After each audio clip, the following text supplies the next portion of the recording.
Hello, this is a guy who likes fanfiction and is too lazy to read, so here is second bite at the cherry in audio form. Check the description for the links to the author. Chapter 11. Two shinobi patrols had passed them in the night. Gaara's sand covering them proved more than enough to keep them from being discovered, but Sakura still couldn't help but feel uneasy as they silently packed up their small camp. Until they were out of sand country, would they truly be safe? Now was the time, she decided, to really work on her sensing jutsu. I'll know if anyone comes within about 200 feet. She explained aloud. If they were going to be traveling together, she figured Gaara needed to know what she was, and wasn't, capable of. But right now the technique is just a pulse. I can't keep it up permanently. So every 200 feet we check again. Gaara confirmed. I will look for anything you miss. What I really need is a way to keep it going for a long time. Sakura complained, digging out her scroll to mull over the writing. Right now I've only succeeded in the first two techniques. Basic sensing and nature affinity sensing, and oh my god, I just realized. Gaara gave her a confused look as a grin came to her face. Gaara, do you know your chakra affinity? Earth. Gaara answered, and that was it. That was piece one of a puzzle she'd been unable to get before. Hold still. Try to maybe channel some earth chakra for me, please. Gaara did so, and as Sakura concentrated her chakra, the piece clicked into place, and of course that was what earth chakra felt like: deep, solid, unmoving, unbreaking, like the ground beneath her feet. It was the energy that she'd felt on a fair amount of the Suna shinobi, the one that had put her at ease, and Sakura couldn't help but wonder if the other affinities were also as obvious as her mind wanted to believe they were. Suna was supposed to be wind country, so was that riling force that so many seemed to exude a wind energy? You wouldn't happen to know any techniques of a different affinity, would you? Sakura asked tentatively, and though it took far more of Gaara's focus and a few hand signs, suddenly a breath of wind left his mouth, and Sakura confirmed two things. 1. The riling force was absolutely wind energy, which meant now she knew two affinities for certain. 2. Sakura could use this technique not only for sensing the affinity of a person, but the affinity of a technique, which meant that if she could successfully use this sensing in battle, she could at least deduce the affinity that would work best against whatever technique was being used against her. The trouble was, right now anyway, this sensing jutsu took up all of her focus. A shinobi didn't have the safety in battle to just sense without moving or protecting themselves. I need to practice as we move. Sakura confirmed. And I need to practice while moving, which is essentially looking forward while looking everywhere else simultaneously. She let out a groan and slumped to the ground. I'm not a demmed Hyuga. She lamented. No wonder people fear them so much. And it wasn't just chakra that Hyuga could sense with their all-seeing eyes either. They could see everything in a 360-degree radius, see through walls, see the tenketsu points in the body that allowed chakra to flow, and all of this was a genetic skill they could access from childhood. Sakura was trying to emulate the finer points of a Kekkai Genkai, and now she could begin to admit that there might have been a reason that this sensing scroll was kept locked up in the most secure library in Konoha.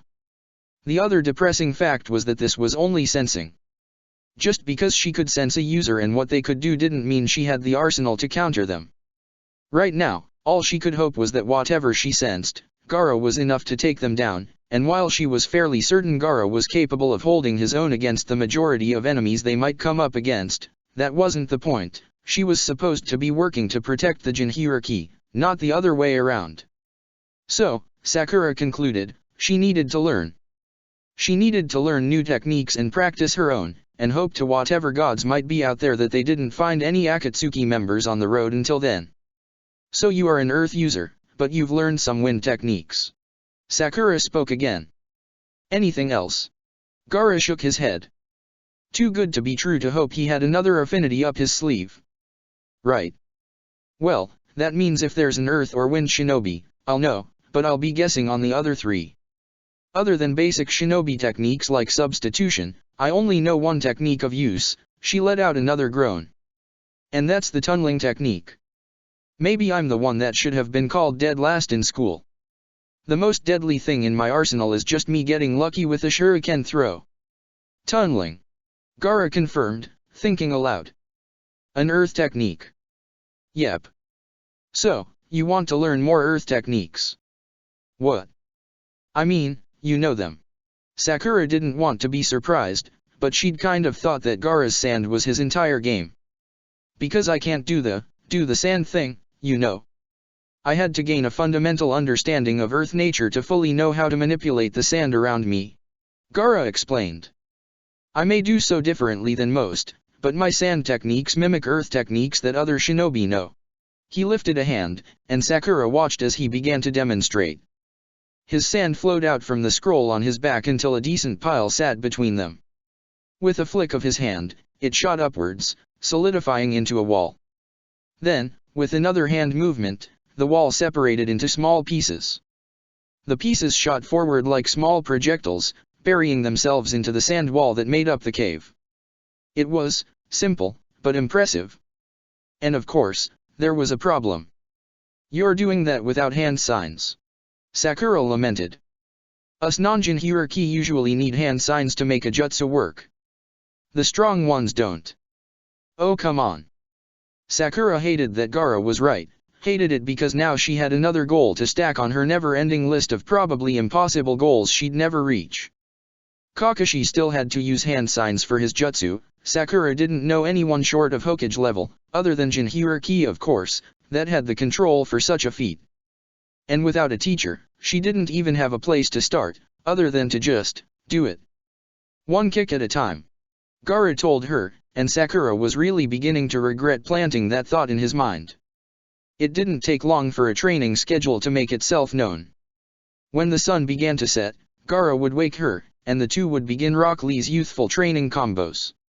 Gaara would erect a pillar of sand for them to use as a punching dummy, and Sakura couldn't help but find it humorous that the pillar always seemed to sort of look like an air conditioner. Once physical training was done, Gaara would begin to pack up the camp, and Sakura would try to cast a jutsu with only one hand sign. She needed to take steps. There was no use in cutting out hand signs entirely until she was certain she was capable of negating any at all. The tunneling technique was a rough start, but Sakura figured if she could maintain the dimensions of a tunnel in her mind and understand the chakra manipulation needed to dig simultaneously, well, there'd be nothing she couldn't do. Once Gaara had finished packing, they moved out. They ran at a steady pace northwards, not too fast, but always pushing themselves. Sakura's job was to pulse for chakra signatures every couple hundred feet, and Gaara's job was to ensure she didn't run into a rock while doing it. Sakura never thought she'd consider running to be the easiest part of her day, but hitting a rhythm seemed to calm her, as well as knowing for sure that they were progressing and nobody had caught up yet to stop them. Sunset, and then came finding a place to camp.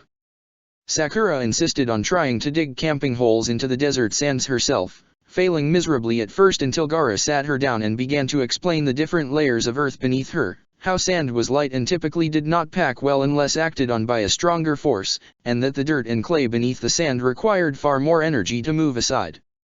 The comprehension was enough to help her move the earth more efficiently, but at the end of the day her holes were only just big enough to fit two people standing side by side.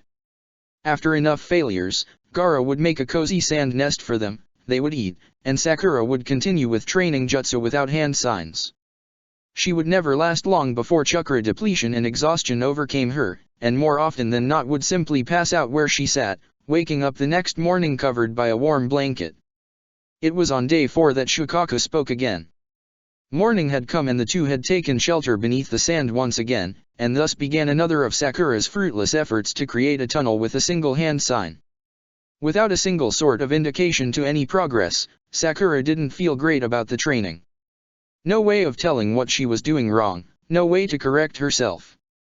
And then Gaara began to mutter to himself, which he hadn't done since he'd nearly attacked Sakura on their first night out of Suna. This time though, the mutterings did not seem desperate or scared, only confused. Sakura felt brave enough to approach. Gaara had resisted the urge to kill once, so she figured her chances were fairly good. As she sat down next to him, she gently put her hand on his shoulder again, and immediately she noticed Gaara take calmer, more even breaths. Did touch mean so much to him? What is it saying? That humans are weak and useless and can't do anything right. Gaara replied. He's laughing at you. He. So Shukaku was male? That had interesting implications. What was gender to a beast of pure chakra, anyway? The laughing didn't surprise Sakura. Shikako seemed confident, perhaps haughty, and she was fruitlessly bashing her head against what was probably the most difficult ninjutsu concept ever. He could help, instead of laugh. Sakura pointed out. A centuries-old chakra beast probably knows one or two things about how chakra works. Silence, and then Gaara began to shake. No. No, no. He won't. Humans aren't worth helping. Useless. Weak. Oh. Sakura replied, her tone innocent. I guess he doesn't know anything about chakra control then. Gaara gave her a look of confused desperation, but Sakura did her best to keep a poker face. She'd only heard Shikaku's words through Gaara once before, but she had a feeling, an inkling, that she might be able to use that small interaction to her advantage. And first she had to get Shikaku's attention. That old lump of sand has been sealed inside Jinhiriki for so long, I bet he doesn't even remember what a hand sign is. She continued, looking towards Gaara with a smirk that she hoped beyond hope Shikaku could also get a glimpse of through his eyes. He talks real big game about humanity being unable to learn, but maybe he's just a really terrible teacher. Sakura could feel Shikaku's chakra blast its way into Gaara's body, and the aura of killing intent radiating off of him was enough to make her scoot back a couple of inches. But Gaara held firm, gripping at the earth beneath him to steady himself. You shouldn't have said that. Oh, so now he's mad because I'm telling the truth. Sakura tried her best to keep up the grin, though with the amount of adrenaline running through her she probably looked more like she was gritting her teeth. That's too bad. All he'd have to do to prove me wrong is help me out with my ninjutsu, but if he can't do that, that's just going to prove my point. All at once, like a balloon popping, the energy around Gaara seemed to deflate. Gaara took gasping breaths as he regained control, and Sakura regretted, briefly, putting him through the ordeal. He says. Gaara suddenly turned bright red, closing his mouth and looking away. Well, what? Now you have to tell me. He says you're a crazy bitch. Sakura snorted. Not the reaction she'd been expecting. But not a terrible one either. Gaara took another breath and began to speak. You think too much. Using chakra should be natural, like breathing. When you try too hard to bend it to your will, it begins to work against you. Chakra is the connection between you and the world. It shapes you, you do not shape it, you snot-nosed deshapaws. I'm not repeating that. What, more cursing? He could come up with more original insults. Sakura laughed. Poor Gaara, stuck as a translator between a grumpy beast of impossible power and a 13-year-old who was more than definitely in over her head. But it was something, she had to admit. All right. Sakura stood up, cracking her knuckles as she made her way back to the center of the pit. Chakra is the connection between me and the world. Using it should be easy. She looked back to Gaara for confirmation. Well, I'm no Baijuya, but I'll see what I can do. She concentrated, focusing at first on the ground beneath her feet. She had thought tunneling involved pushing her chakra into the earth and moving it into the shape she desired, but if Shikaku was to be believed, was chakra work more akin to making one's energy resonate with the energy of what they were working with? And what of shinobi who could shape their chakra into such forces, summoning fireballs and waterfalls and such with a few grand hand gestures? There was more to it than that. Sakura wasn't stupid enough to think otherwise. But maybe, just maybe, Shikaku was starting her on something basic. Chakra connected herself to the world. That meant that she had energy and the world had energy. The ground beneath her feet was steadfast and strong. It would not easily move. Shikaku had said its will would shape hers, not the other way around. So, maybe she had to stop thinking like a shinobi, and start getting into the frame of mind of her technique. So, in her mind, she pictured the tunnel she wanted it to create. She pictured it unyielding and dense, the walls holding themselves up with enough strength that one could crawl through without fear of collapse. She imagined the feeling she got when she sensed Gaara's earth chakra, that feeling of peace and protection. And without further thought, Sakura put her hands to the ground and sent out her chakra. With a small puff of dust, a hole appeared in front of her. It was only an inch deep, a fraction of what she'd imagined, but its diameter was exactly what she'd pictured, and most importantly, she'd done it without hand signs. She looked back to Gaara gleefully. I did it. She said simply. I did it, I made a hole. You did. Gaara replied, a small smile on his face. And now Shukaku says, you need to make another one that's not so pathetic. Not even the insult could bring her mood down. Sakura simply stuck out her tongue in Gaara's direction before turning back to what she now considered her best work. A small hole, not very deep, not very impressive, but it meant that it was possible. She could do jutsu without hand signs if she just kept practicing, just kept training. And that was a small spark of hope that maybe, just maybe, she wasn't quite as behind Sasuke and Naruto as she'd thought. The scenery changed in a shock of green as the shifting desert sands began to slowly show signs of budding grassland. The sun didn't shine quite so harshly in the day, and the winds that used to whip up bits of gravel into her eyes quieted down into a gentle breeze that teased at Sakura's hair and made her want to run through the grass like a child. By their calculations, they still had not reached the border of Land of Earth, but rather had hit a more habitable part of the Wind Country. Sakura couldn't help but wonder why the village hadn't been set up in a place like this, where livestock could graze and the sun wouldn't burn their skin, but shinobi were notoriously stubborn. Probably had thought what didn't kill them would only make them stronger. And to their credit, they were right. Sakura amused herself with the sight of hundreds of sheep being herded across the land. There were livestock in Konoha, usually cattle, and never quite so much as out here. These areas likely fed the entire country. Sakura wondered if shinobi ever really had cause to come out this far, other than passing by on missions. Were any of the civilians chakra users? A quick pulse refuted this theory, but that didn't mean they weren't out there. There might be children born into the shepherd's life, raised and grown without ever knowing they had chakra, that they could be warriors of great strength and skill. Never knowing war. Never knowing battle. Never knowing death or betrayal or fearing for the lives of those they held dear. Sakura started envying shepherds after that thought. She should have known the peaceful days of traveling were too good to be true, that they couldn't last forever. She was actually the one who sensed the trouble first, though she had not expected it at the time. An aptly timed sensory pulse, for the first time in days, came back with 2 chakra signatures far ahead of them. One's Earth. Sakura confirmed to Gaara, halting them in their tracks. The other, not sure, not one of the 2 I know. If they're Suna patrols, we'll have to avoid them. But, on the other hand, if we can get close, maybe we can figure out what the other affinity is. I'll deal with them if they become troublesome. Gaara answered simply. Sakura didn't want to think too much about what dealing with them implied. They made their way over one of the rolling grassland hills, a mild layer of fog only somewhat obscuring their eyes as they approached the 2 signatures. Sakura's intent was to ask for directions, maybe see what the shinobi were up to. Play it cool, play it cool.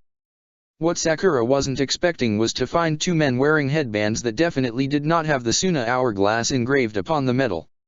Instead, she saw a single line, the top half of a circle. Not a village symbol she recognized, and judging by the slight furrow on Gaara's face, not one that he recognized either. And while the first thing she wanted to do was ask what village they hailed from, the men were otherwise occupied by the 2 people in front of them, a mother and daughter. You know the agreement. One of the men, the Earth user, spoke up. He was a large man, as solid-looking as the element he wielded, and needed no weapons in order to look intimidating. Sakura was sure the man could snap her in half with his fists. She's chakra sensitive. Hiroshi needs to train shinobi from a young age so we can start making a name for our village. She's 4 years old. The mother protested.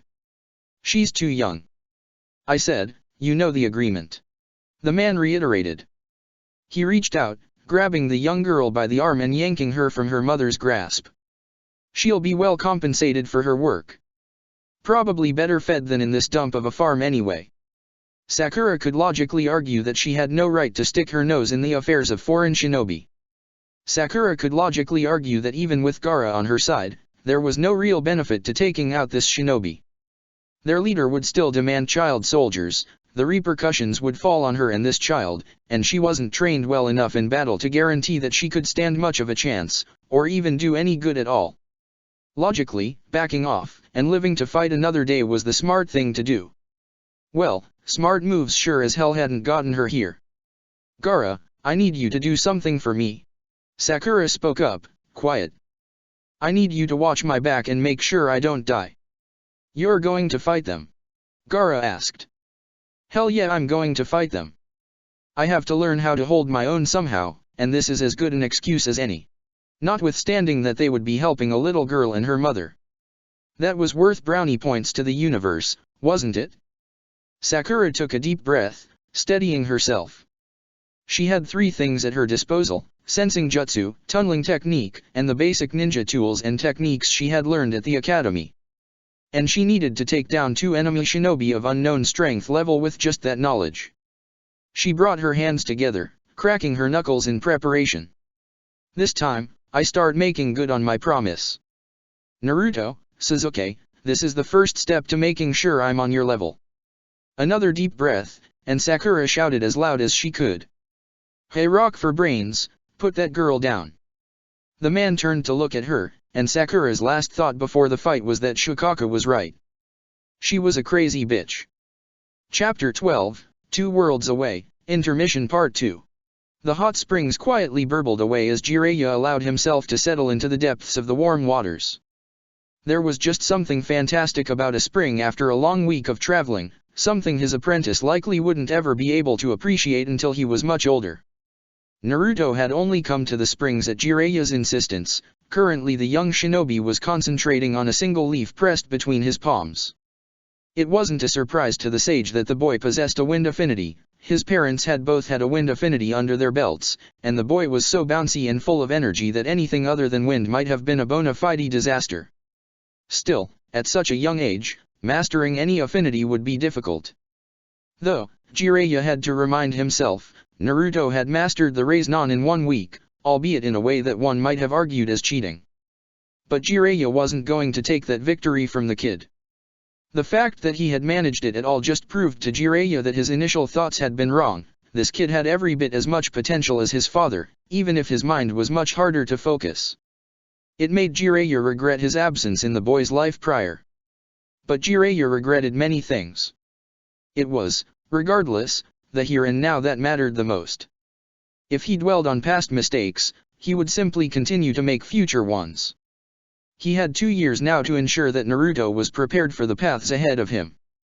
Prepared for Akatsuki, prepared for Sasuke, prepared for... Movement caught Jiraiya's eyes. Naruto, concentrated as he was, missed a small, white slug slowly inching towards the hot spring's edge. Jiraiya was well used to looking out for such slugs. Constant contact with Tsunade had been a stipulation behind allowing Naruto to leave the village for training, and what use was he as an information gatherer if he had no way to contact his Hokage? It was rare, however, for a slug to come unprompted. Usually it was in response to a message of his own, and he hadn't checked in since that small farming village about a week back. Lord Jiraiya, the Lady Tsunade has entrusted me with an important message. The small slug, an extension of Katsuya's will, spoke softly into Jiraiya's ear. She wishes to inform you that Naruto's second teammate, Sakura Haruno, has also defected to join with Sasuke under Orochimaru. She has been missing from the village for several days now. Jiraiya felt his heart sink into the very pit of his stomach. Briefly, he glanced at Naruto. The kid was so focused, so determined to keep his promise to that girl, to bring back the Uchiha heir and make things right again. Much like he had been, once, regarding Orochimaru. But even Jiraiya could not imagine where his own heart would have gone if Tsunade had defected along with Orochimaru. Tsunade had been a rock, stability, someone he could always depend upon even if she herself did not believe it. He had thought that Sakura, perhaps, had been that to Naruto, someone he could always come home to, someone he could fight for, and for her to defect as well? Part of Jiraiya angered at the girl's stupidity, but part of him understood exactly how easily said stupidity could override all logical thought. And the more important thing now to consider was just exactly how badly Naruto was going to take it. Thank you, Katsuyu. Jiraiya murmured in reply.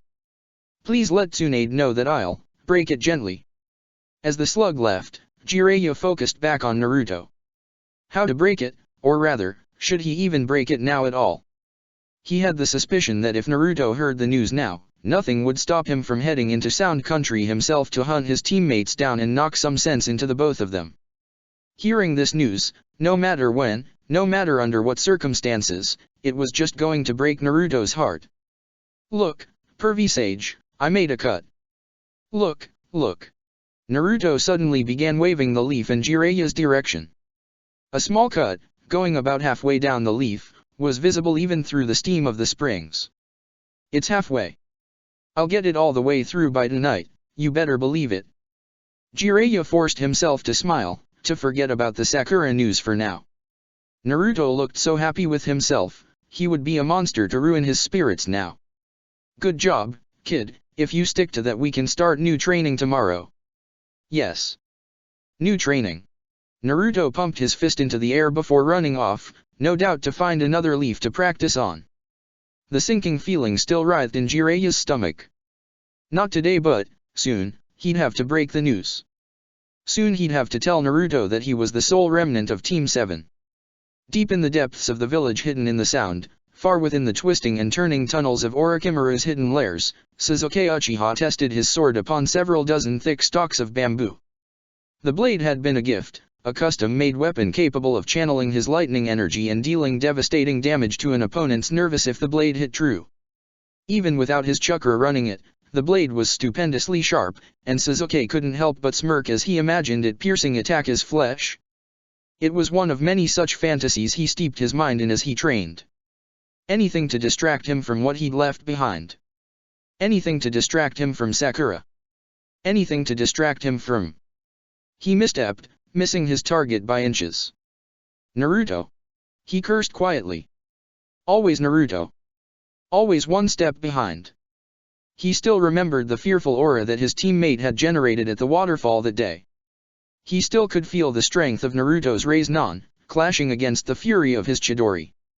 Even now as he remembered that day, his Sharingan wheeled to life, spinning in anger as Sasuke made to chop at the bamboo he had missed, again and again and again.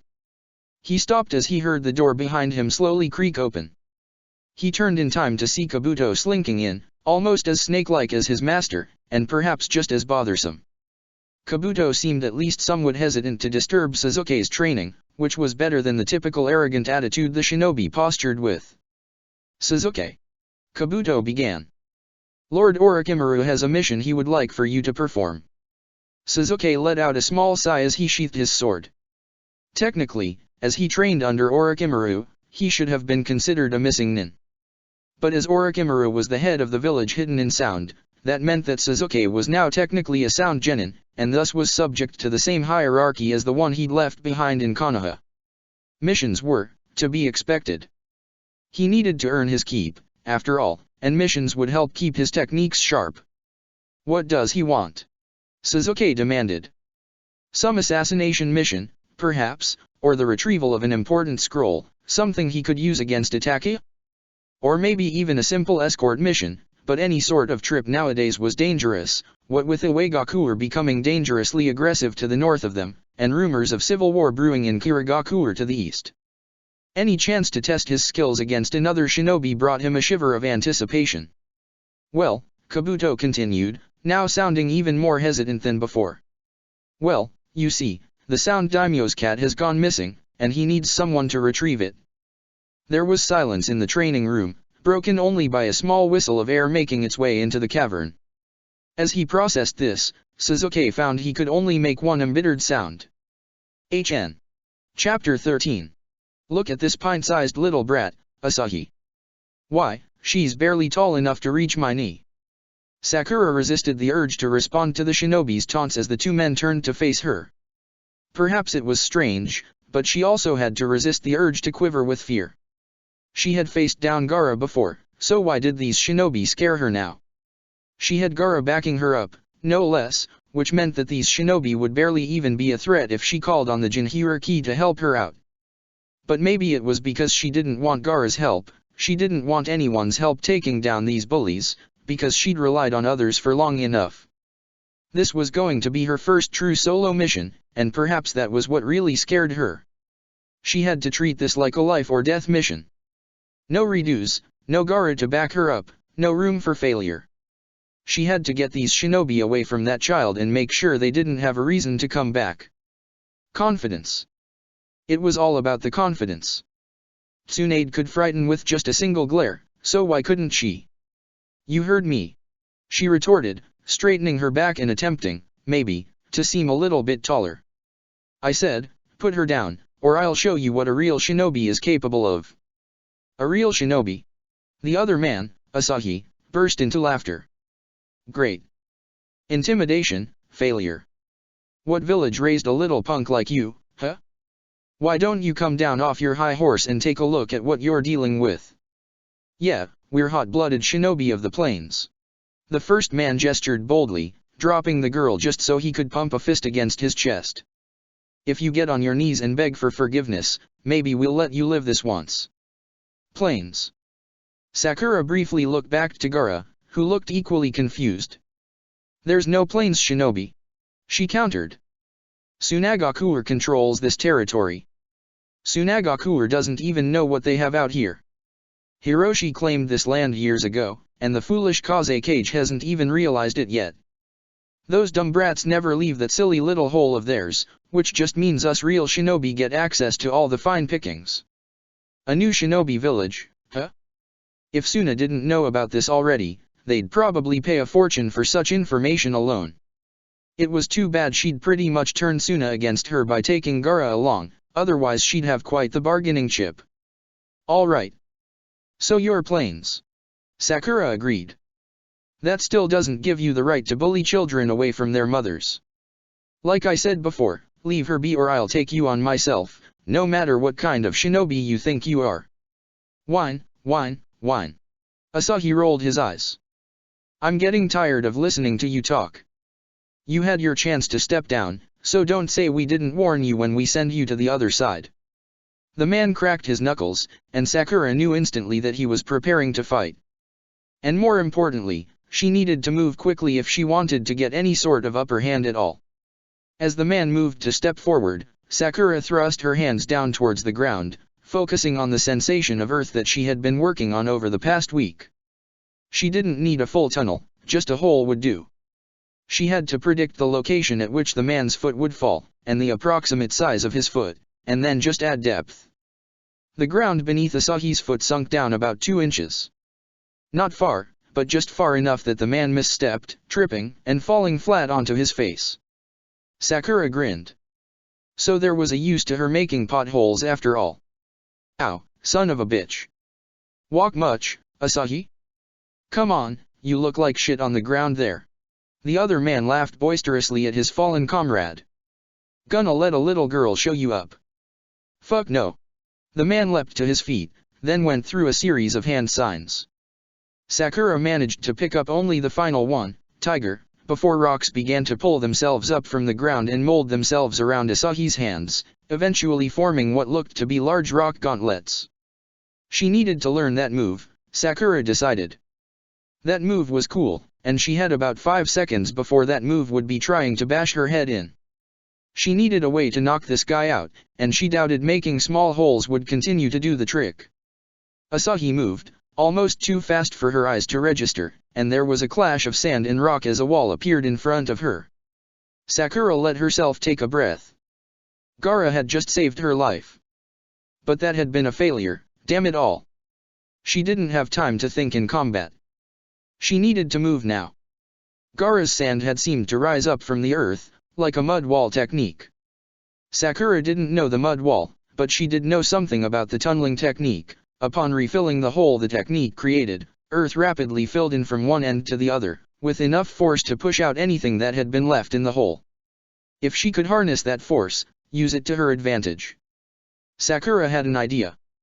It was about as crazy as challenging these men had been, and she hated having to potentially rely on Gaara to cover her if this proved a mistake. But this man moved so quickly, and obviously she couldn't best rock fists in hand-to-hand combat. So Sakura backed up, putting some distance between herself and the man. He'd been startled enough by Gaara's interference, which gave her precious seconds. He'd come for her again, likely just as direct a path towards her as before. Once again, she had to predict where he would run and when he would reach a certain spot. She focused on the spot, praying her calculations were good enough, before focusing her mind to picture something she'd never quite thought of picturing before.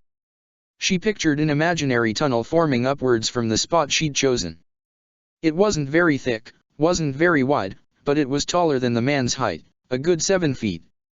And then, as Sakura quickly began her hand signs, Sakura pictured herself not making the tunnel, but filling it.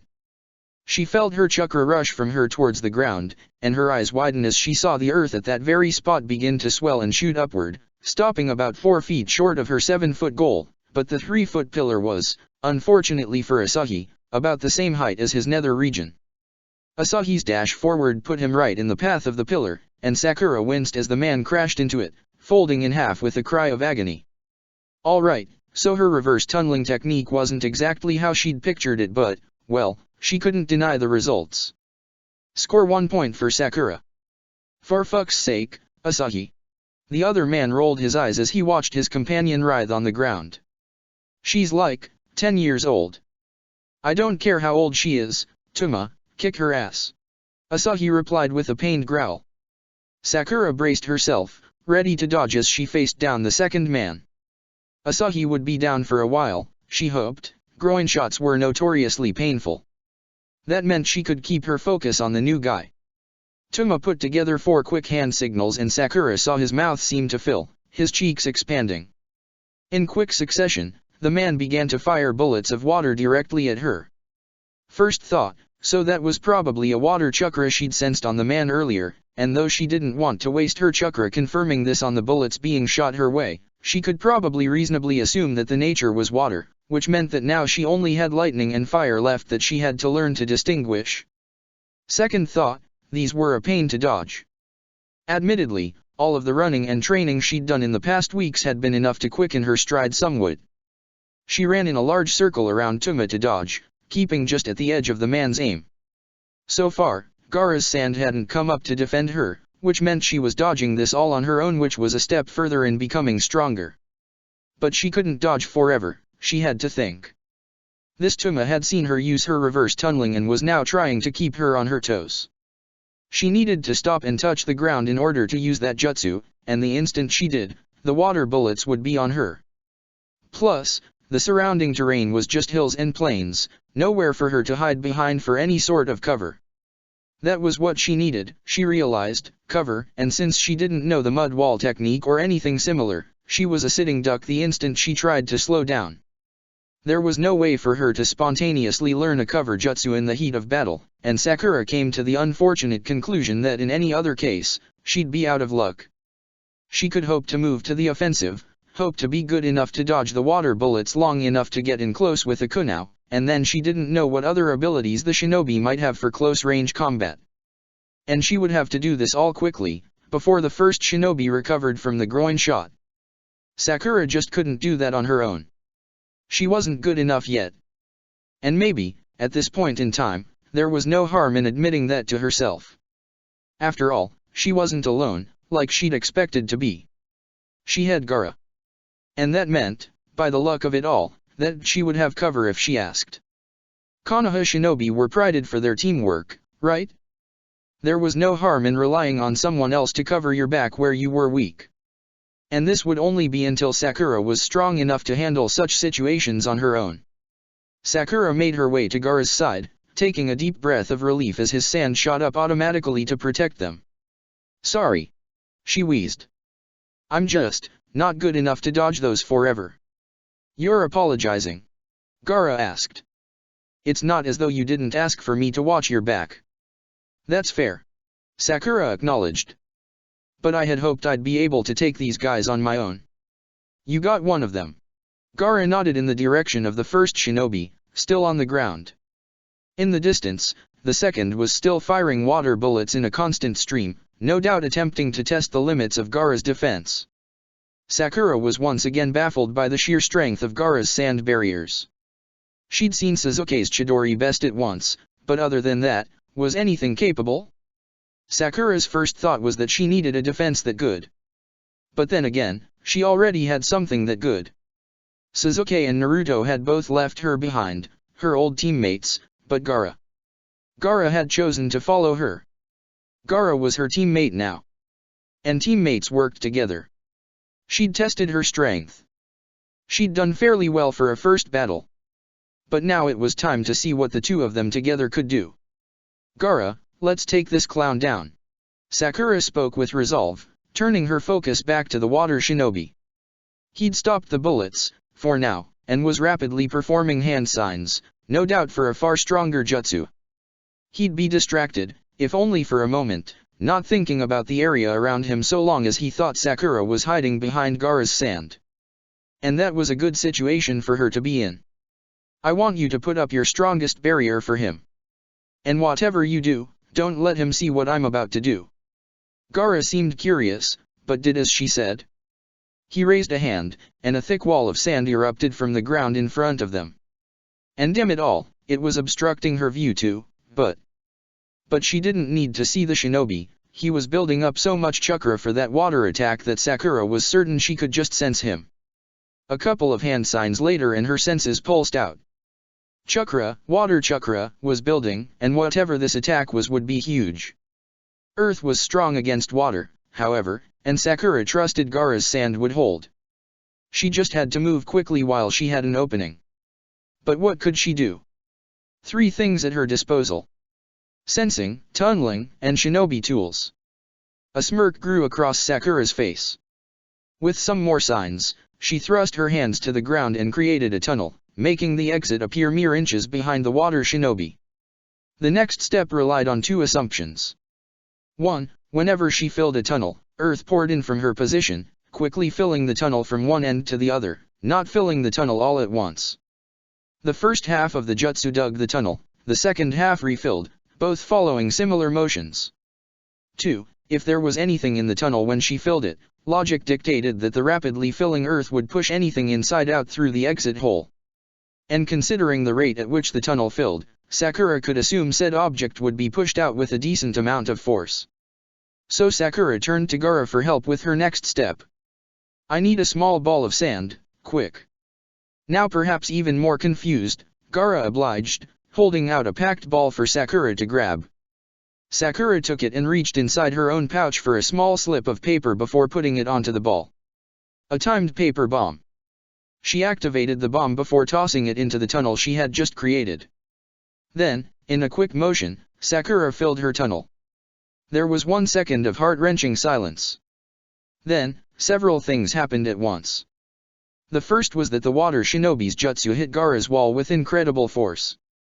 The ground shook around them as the 2 powers collided, but Gaara's wall inevitably proved the victor, standing completely firm against whatever it was the shinobi had sent out. Then, immediately after the ground had settled, it shook once more as Sakura heard an explosion, the sign that her paper bomb had gone off. The sand wall in front of them slowly faded away back into the earth, and Sakura looked upon the now scorched area beyond them. She saw small flames licking at the grass, and a charred circle around where her exit hole had once been. Lying on the ground, blackened from flames and the sheer force of the bomb, was the body of the water shinobi. Sakura's heart stopped for a brief moment as she realized she'd killed him.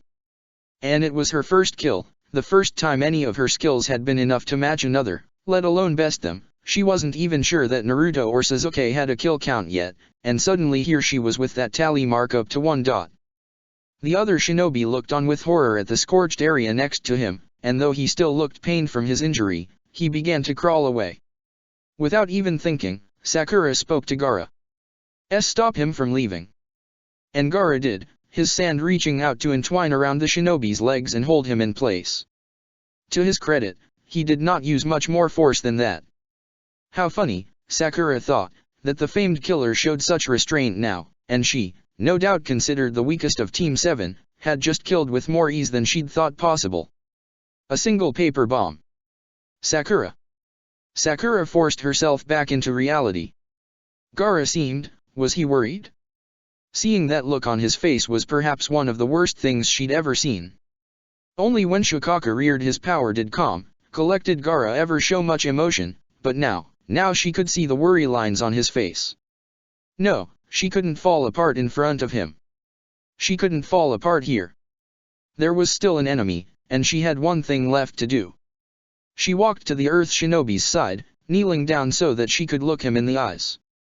"All right, She spoke, pulling back the tremor she knew wanted to sneak into her voice. This boss of yours, Hiroshi. You're going to tell him to stop harassing children into being his soldiers. You tell him this stops now, or he's going to be next. You got that?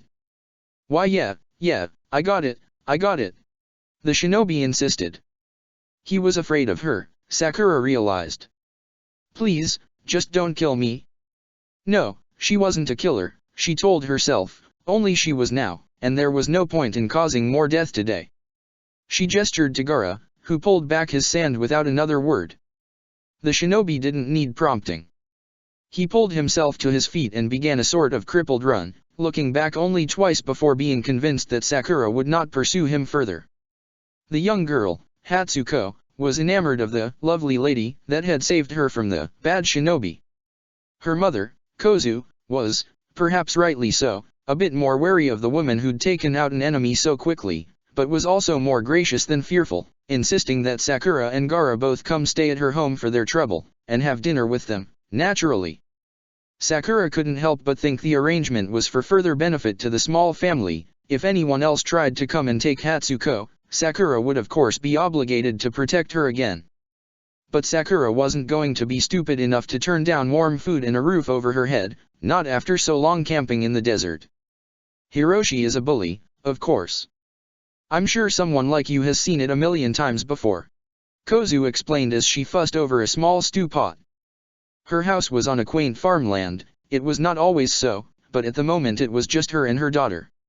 My husband and my eldest two have already been recruited into his new army.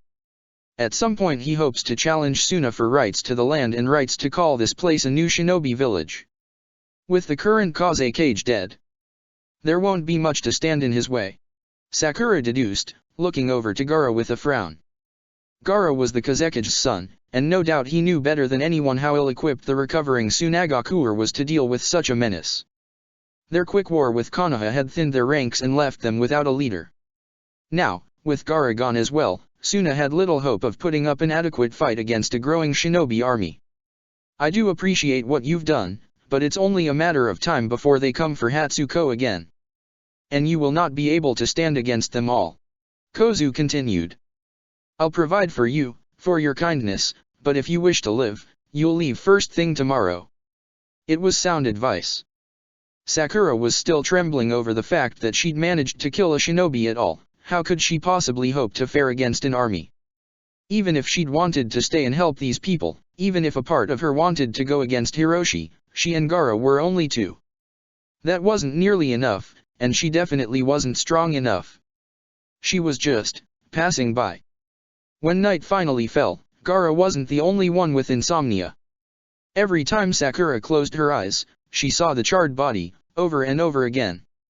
She'd seen death before. Hell, she'd seen worse than death before during the Chunin exams, but just the knowledge that she had caused it made it that much more difficult for her mind to process. So she made her way to the roof outside, hoping the fresh air would clear her head. Gaara, of course, was there, keeping a vigilant watch on the surrounding plains. It was quiet, so peaceful. And in the distance, it was still there, that charred spot. Sakura allowed herself to cry. She'd earned it, damn it all. It shouldn't be easy to take a life at all, it shouldn't ever get easier, even if a shinobi was supposed to bury their emotions. Those two shinobi had been comrades of a sort, and she'd killed one of them. Did the survivor feel remorse? Guilt? Were they spending the night mourning their comrade? Had the water shinobi had a family somewhere too, someone who would miss him? She flinched as she felt a sudden hand on her shoulder. Gaara had moved next to her, eerily quiet as always, but the fact that he was here to comfort her was, well, comforting. I think sometimes I hate being a shinobi, she admitted, reaching up to wipe her eyes. But if I can't kill one stranger, how can I possibly hope to protect my friends? Akatsuki, or Orochimaru, they'll do worse than kill them. I shouldn't even think to hesitate at all.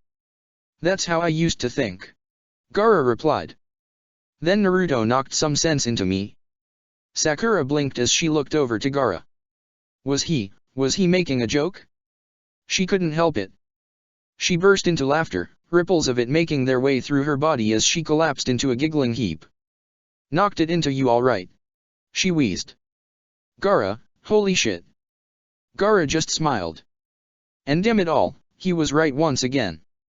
What was it she had told him on their first night out? He didn't have to kill. There was another way. And that also meant that she didn't have to kill if she could find another way. Maybe Akatsuki and Orochimaru wouldn't give her a choice. Maybe her hand would be forced. But if she could find a better way, shouldn't she? Shinobi had always followed a path of war, death, and destruction, and if things were ever going to change, it needed to start somewhere. It could start with her and him. It could start here and now. "Gaara," Sakura decided. "I want to do something really stupid. Yes. I want to take this Hiroshi down a couple pegs. Where do we start?" Chapter 14. You could just kill her now and not have to deal with any of this. Gaara had heard the voice of Shukaku in his head since he could remember. Gaara had been listening to the voice of Shukaku since he was barely a child. Now that he had made the active decision to ignore the voice of the beast in his mind, Shukaku had become more difficult to manage than ever before. It was as if the beast had taken personal offense to Gaara's purposeful ignorance, which, well, was probably true, but Gaara didn't exactly feel sorry for him. It was precisely because he'd chosen to ignore Shukaku that he'd ended up in this situation, yes, but right now Gaara wouldn't have changed that for anything. Even though he was about to sneak into a heavily guarded fortress alone, something that would have given most shinobi pause, Gaara had no regrets or hesitations. He was doing it for Sakura. He was doing it for his friend. The current problems they faced, Sakura had summed up succinctly, were several things. One was that they were only 2 people, and they had no idea how big an army Hiroshi had gathered up. 2. They knew nothing about Hiroshi himself, other than that he had to be strong in order to wrangle the entire northern strip of the Wind Country under his control. 3. Sakura was nowhere near skilled enough to keep up with Gaara yet. Which Gaara was beginning to find a debatable point, but Sakura wouldn't listen to his reasoning on that matter, so he'd let the issue drop. 2 of these problems could be approached with a simple reconnaissance mission. The choice to send Gaara alone had been an obvious one, though one Sakura had fought bitterly against at first. He was quiet, he had access to spying skills that most would not anticipate, and he had his natural sand defense in case of an emergency. Whomever this Hiroshi was, he would not be expecting a Jinchuriki to challenge him, and keeping that element of surprise was vital to overcoming him. So, Gaara would go to the fortress, and Sakura would go to the growing town that had sprung up around the fortress, looking for any sort of dissenters that might aid them in a, hopefully, quick coup. Sakura's current goal was minimizing the loss of life. Admirable, but stupid.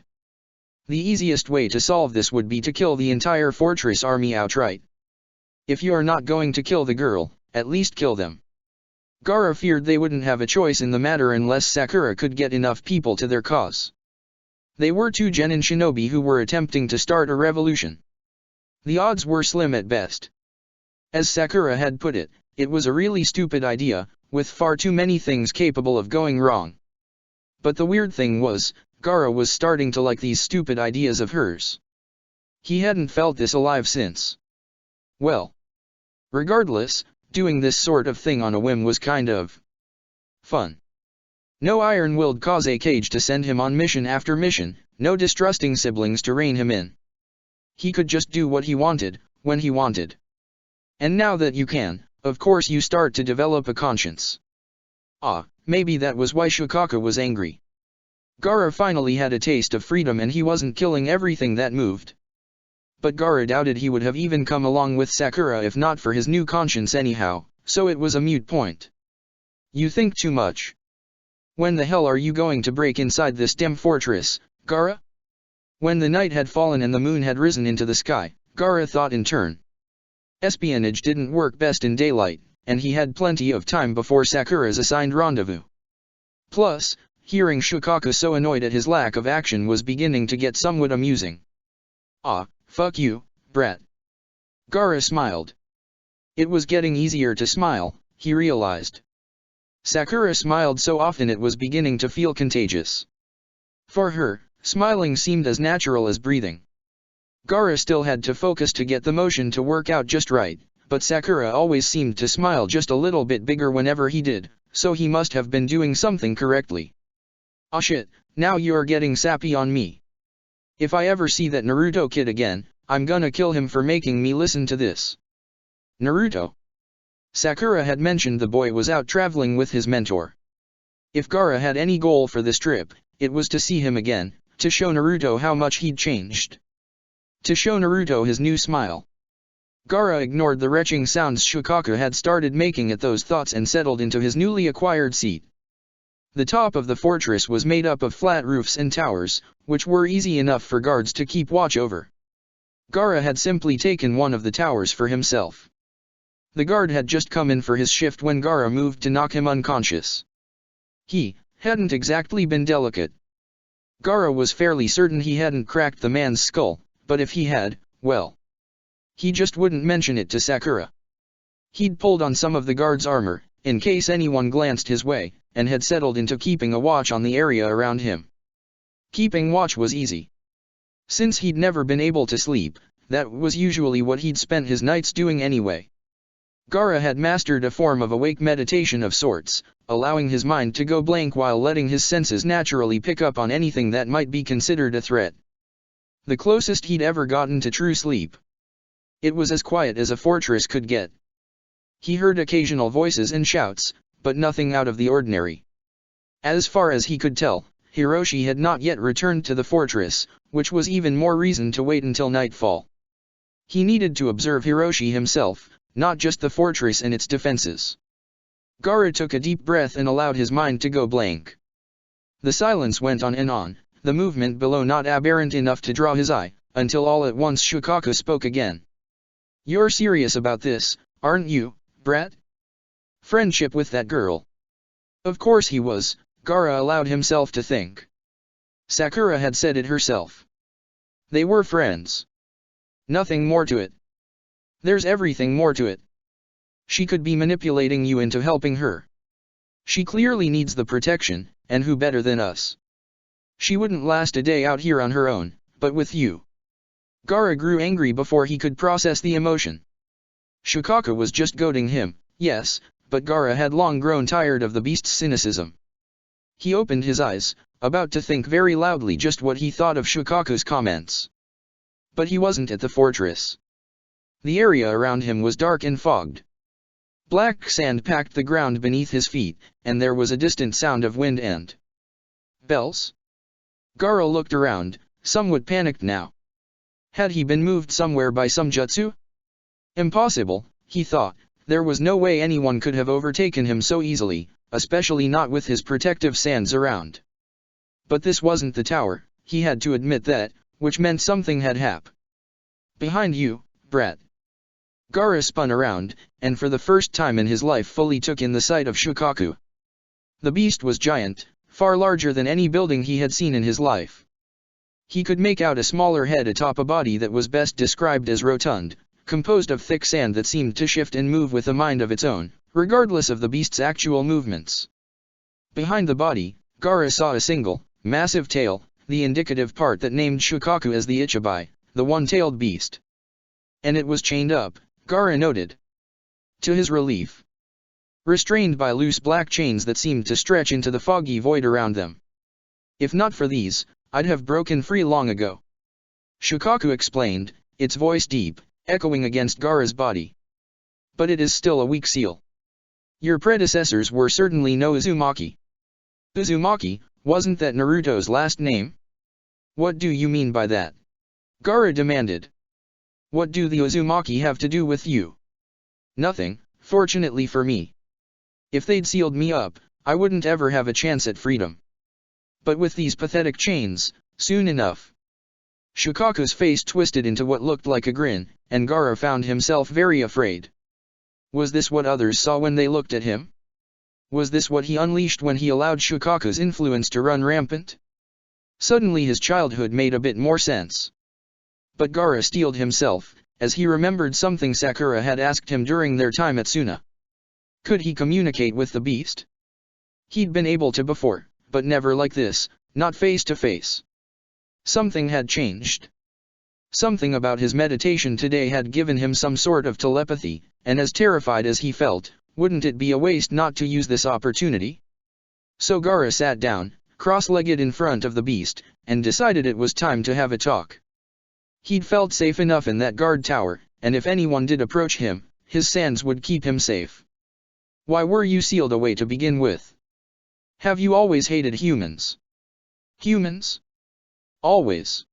Shukaku seemed to hiss at the mere mention of humans. Always greedy, always selfish, always fighting, always killing. A worthless, useless species only good for war. They sealed me away because they envied my power. I had lived in peace for generations before your ancestors grew so power-hungry. Gaara could scarcely believe that claim. Shukaku, living in peace? That was as likely as the villages uniting together. Shukaku wasn't peaceful, he was a killer too. But, perhaps, violence begets violence. There's no other way to communicate to you people. No logic or reason that will hold back humanity's desire to dominate all life. It is bred into your bones. There will only be peace once your kind lies dead. Shukaku suddenly leaned back, rolling until head rested against the sandy floor. The chains did not restrain him much, Gaara noted, if he could move so freely. I admit, it's become a bit of a game. How long can their pitiful seals last before I finally break free? How long will my new host last before he sees the truth of the world? You broke rather easily, brat, but now you insist on putting yourself back together. Gaara looked away, for the first time feeling shame at Shukaku's accusation. He'd been a monster, yes. But he'd changed, and shouldn't Shukaku want that? I've changed, he replied. So, shouldn't humanity be able to change as well? If I can put myself together, then we can work on each other, piece by piece. We can stop the killing. And I'm a monkey's uncle. Shukaku spat onto the ground, causing the sands to writhe and shift temporarily. There's always someone like you in her. People who want to change things. They die like everyone else. Everyone else? You speak as though you have regrets. Shukaku was unusually silent, and Gaara felt as though he'd hit some sort of nail on the head. He had to admit to his own curiosity, what sort of regrets could this murderous monster carry? Gaara blinked, and he was back in the guard tower, alone. He couldn't help but frown at the realization that, wherever he'd been, and however, he'd been kicked out. And Shukaku called him the brat. It wasn't a bad thing to have regrets, Gaara was coming to realize. Regret allowed one to understand one's failures and move forward from them. Gaara had not felt regret before recently, but now, far more. Regret for those he had killed so heartlessly. Regret for the life he had wasted until now. But this regret had brought him here. This regret, this knowledge, it all had changed him. That was worth holding onto, no matter what Shukaku whispered in his ear. He didn't have to be a killer. And he wouldn't be, not anymore. Gaara stole a glance back at the guard he'd knocked out. He was pretty sure the guard was still breathing. About an hour later, he caught a glimpse of a small group making their way to the fortress, and at the head of said group was the man who had to be Hiroshi. Gaara naturally couldn't get a proper glimpse from so far away, but he had his tricks for that. He focused his chakra, reaching for his eye and connecting the signals of his optic nerve to the chakra that naturally flowed through his sand. The sand coalesced to form a small eye, and with further concentration, his vision connected. Seeing through his sand had always been a useful trick, and now he could use it to his advantage. Nobody would be looking out for a small ball of sand following them around. The sand eye floated down to the base of the fortress, subtly weaving in between the legs of the walking men. From here, he had full view of Hiroshi and his subordinates, but unfortunately no sound. Gaara briefly considered trying to invent a sand ear jutsu, but obviously now wasn't the time to waste doing so. There was a lot that could be gained with just vision regardless.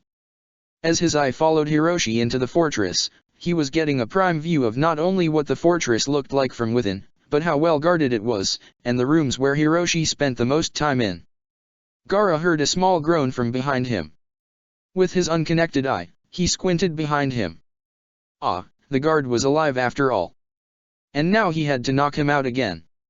For perhaps the first time in years, Gaara felt pity for the man as he hit him again with his sand. Getting knocked out twice wouldn't feel good later. He refocused his vision to his sand eye, and from there, it was just a matter of waiting and following. Hiroshi seemed angry about something. As Gaara looked around, he caught sight of a familiar face.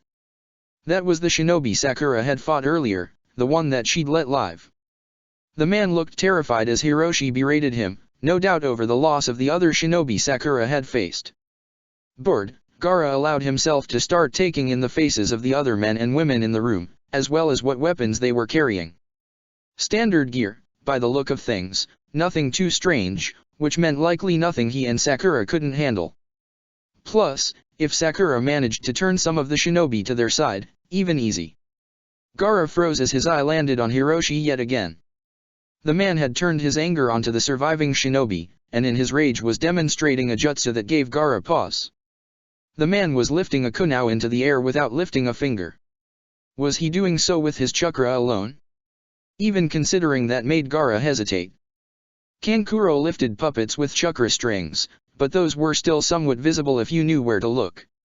Gaara didn't see anything attached to the kunai, which meant either the man was telepathic, or... well, there was another option. The magnet release technique.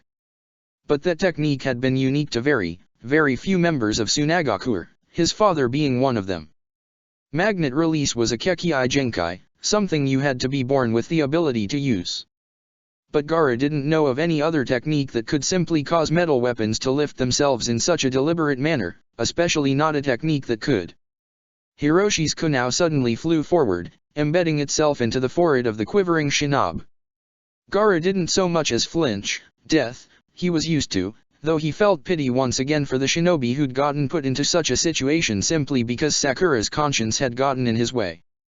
What was more troubling was the realization that Hiroshi had access to such a unique skill. Gaara disconnected himself from his sandai, dispersing the chakra and focusing back on his current position. He had a visual blueprint of the fortress, and he had the new knowledge regarding Hiroshi. Knowledge that was worrying. His father had perfected the magnet release technique in order to restrain Shukaku whenever he had gotten out of hand. If Gaara went up against someone else who wielded that technique, well, his father had also specifically had to use gold in order to counter Gaara's sand, but who knew what other tricks Hiroshi had up his sleeve. If they were to approach this man out of haste, it could end badly. Pathetic. That fool of a Kazekage only managed to restrain me because you were weak. Ah, Shukaku was back to talking again. How unfortunate. Feh.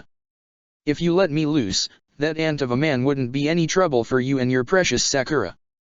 Gaara quieted his thoughts as he slowly made his way down from the fortress.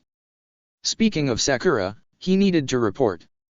And he definitely didn't have any plans to let Shukaku free anytime soon. If this Hiroshi could wield magnet release with any degree of skill, they'd just have to find a way around it. Perhaps Sakura could think of something. She'd certainly been creative enough with her bombs before. So now you're letting the girl fight for you too, huh? How soft have you gotten, brat? Gaara clenched a fist as he ran towards the rendezvous. He wasn't soft. Not for this. He'd show Shukaku. He'd show everyone back home how he'd changed. One day, he'd even be able to. Oh, for fuck's sake, if you don't stop that sappy crap, I'm going to have a hernia. Gaara smiled, an idea suddenly forming in his mind. Shukaku thought he was sappy now? He was just getting started. He could allow himself to linger on Naruto and his lessons of FR. Oh, come on. Or, he could stop thinking about the sappy stuff. But that would be contingent on one thing. That would be contingent on Shukaku being a bit more forthcoming about lending a hand to himself and Sakura. That would be contingent on cooperation. I changed my mind. Clearly you're still as cold-hearted as before. For the first time in longer than he could remember, Gaara felt the urge to laugh. Chapter 15. Sakura needed time to think. Well, if she was going to be picky, she needed about double the number of people, triple the amount of prep hours, and maybe quadruple the amount of paper bombs. If she had that, taking down the fortress would be easy, no matter how tough Hiroshi or his shinobi were. What Sakura did have, and this was mostly tentatively, was about 30 shinobi who were willing to turn against Hiroshi. There were about triple that number who wouldn't interfere, but didn't want to risk getting involved, on the chance of failure. The ones willing to help her had also been willing to share their tools, but what they had was meager. It was clearly a village that hadn't had long to build up, and due to its remote location, that made it harder to gain supplies to begin with. There was a small part of her that considered sending some sort of message to Tsunagakuer about the state of affairs at their northern borders, but that would tip off the village to her and Gaara's location, which spelled nothing but disaster for the two of them. It wasn't just herself she had to look out for now, but Gaara as well, who'd felt so little for his home village that he hadn't thought twice about leaving it. She couldn't bear to see him dragged back. And, obviously, she wasn't exactly keen on Suna murdering her for running off with their Jinhiriki. Konoha was out too, they were Suna's allies, but she was on the run from them too, and Sakura couldn't help but wonder sometimes if, for this exact reason, it would have been better if she hadn't started this journey to begin with. She was afraid of Hiroshi. When Gaara had mentioned that the shinobi had used a Kekii Genkai, she immediately felt her heart freeze inside her chest. When she thought of Kekii Genkai, she thought of shinobi like Sasuke, with his Sharingan. She thought of Haku from the Land of Waves, of his unbreakable ice mirrors and imperceptible speed. She thought of the Byakugan and Niji Hyuga, and how it looked as though he might kill Naruto in the Chunin exams before Naruto had suddenly summoned up. Well, it had been energy from the nine-tailed fox, now that Sakura had thought about it, though it hadn't crossed her mind at the time. Regardless, Naruto had only just managed to beat Niji, Haku had beaten her team near to death, and Sasuke, of course, was on an entirely different level than anyone she knew. So even just the thought of a Kekii Genkai was enough to make her shiver. It did help that Gaara seemed to have some familiarity with the mechanics of the magnet release, but even so, this was going to be an opponent that she wasn't sure Gaara and her could take on her own, even if the shinobi aiding her managed to distract all of Hiroshi's bodyguards in the fortress. But Sakura had something that few shinobi had when pitted up against a formidable foe, and that was time to plan. Her improvised jutsu and attacks against Hiroshi's minions had worked surprisingly better than she'd hoped, so Sakura hoped to be able to keep that creative energy flowing and come up with some ideas that no shinobi would be able to see coming. So Sakura thought, and using the map of the fortress Gaara had drawn up for her, and the intel on the shinobi that he had seen inside, Sakura began to plan, because damn it all, her mind was her best quality and she was going to use it. Unless some of those inside the fortress had a change of heart, there were going to be about 50 enemies between her and Hiroshi. That was almost 2 against 1, which weren't good odds to begin with. Even if Sakura could find a way to thin the herd prior, or get more shinobi on her side, even one-on-one odds weren't particularly great, especially since Sakura was fairly certain that Hiroshi would want to keep the strongest shinobi he had close to him. There was only one smart approach to dealing with this fortress, and that was a stealth approach, in the hope that they could thin the enemy numbers before it escalated into an all-out brawl. Sakura had the thought enter her mind that Gaara was probably capable of doing this himself. He'd snuck into the fortress without being spotted at all, but he'd had to knock a guard unconscious to do it, which meant the enemy knew they were capable of breaching the defenses and had likely upped security as a result. But even with upped defenses, Gaara was a one-man killing machine with nigh unbreakable defensive skills. But, allowing Gaara to go on a killing spree was exactly what Sakura could no longer bring herself to do. Gaara didn't want to be a killer, and letting him go into the fortress and take it down by sheer brute strength would be proving Shikaka right. And there was certainly no allowing for that in her plans. Plus, Sakura wasn't exactly keen on killing again either. When she closed her eyes, she still saw the burn marks on her enemy's face. Still smelled the scent of burning flesh. So, not only did Sakura desire a stealthy approach, she desired a non-lethal one, which made things considerably more difficult. She wasn't naive enough to think that Hiroshi could be persuaded out of his power, she just didn't want to have to think about that inevitable fight yet, but the other shinobi under him were valuable lives that Sakura didn't want to waste. Those willing to assist her hadn't seen things that way at first, but Sakura had come up with the clever excuse that the more shinobi they left alive, the safer their families would be from bandits and thugs that inevitably preyed upon small towns like these. Their ultimate goal would be to take down Hiroshi, come up with a better way of governing themselves that didn't involve child soldiers, and leave the town's society as intact as possible. Minimal loss of life. Maximum effect. Sakura wished she had Ino here.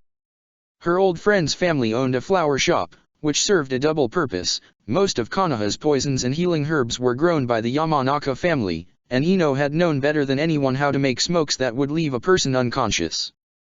Gaara mentioned, upon hearing this lament, that he had some rudimentary poison knowledge.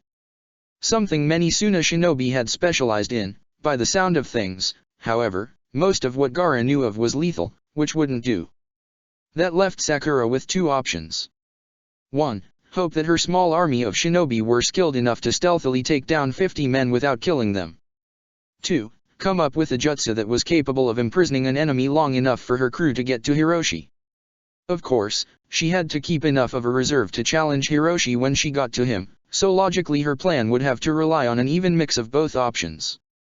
Furthermore, her earth jutsu only worked when there was ground available to use beneath her. She would be near useless against any enemies on the higher floors, and she'd have to hope beyond hope that she could corner Hiroshi on the ground floor, or else her starting strategy would have to involve beating him down into the ground floor.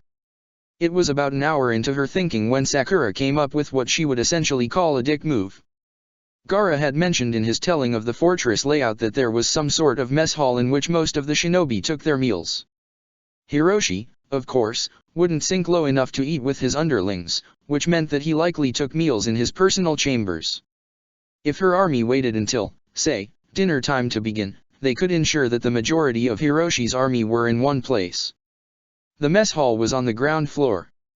There were 2 exits, short of windows. Though the majority of her allies were Wind-style users, there were a few Earth-style users, and they were more than happy to teach each other a basic earthen wall technique. Something Sakura might conveniently sit on herself, if they let her. New techniques meant she'd be less of a burden. If they positioned themselves accordingly, and Sakura had to calculate it based on the dimensions of the walls that the Earth users were able to produce, they could put up walls at both the doors and the windows in order to trap the eating shinobi inside and ensure they would be unable to interfere with the coming battle. Sakura calculated that at least 20 shinobi would need to stay in the area to do this, and to keep rebuilding the walls as the enemy inevitably tried to tear them down. That left her with 10 shinobi and Gaara. Her hope was that she could trap at least 40 of the enemy this way, leaving them in a 10 versus 10 scenario, which was better odds than before. Gaara alone could probably deal with this many enemies on his own, and at this point even if there were some accidental deaths, it would be far fewer than if Sakura had encouraged an all-out brawl. And once those shinobi were dealt with, that left her, Gaara, and however many of her own had survived against Hiroshi. Even if just one of the 10 allies had survived, that was 3 on 1, and even against a shinobi with a Kekkai Genkai, those had to be good odds, right? At the very least, Sakura admitted to herself, it was a fairly solid plan.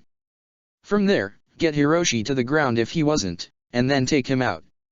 After that, convince the surviving enemy to surrender, set up new leadership, and Sakura would have successfully staged a revolution. Well, fuck, when she put it like that, the task seemed way more daunting.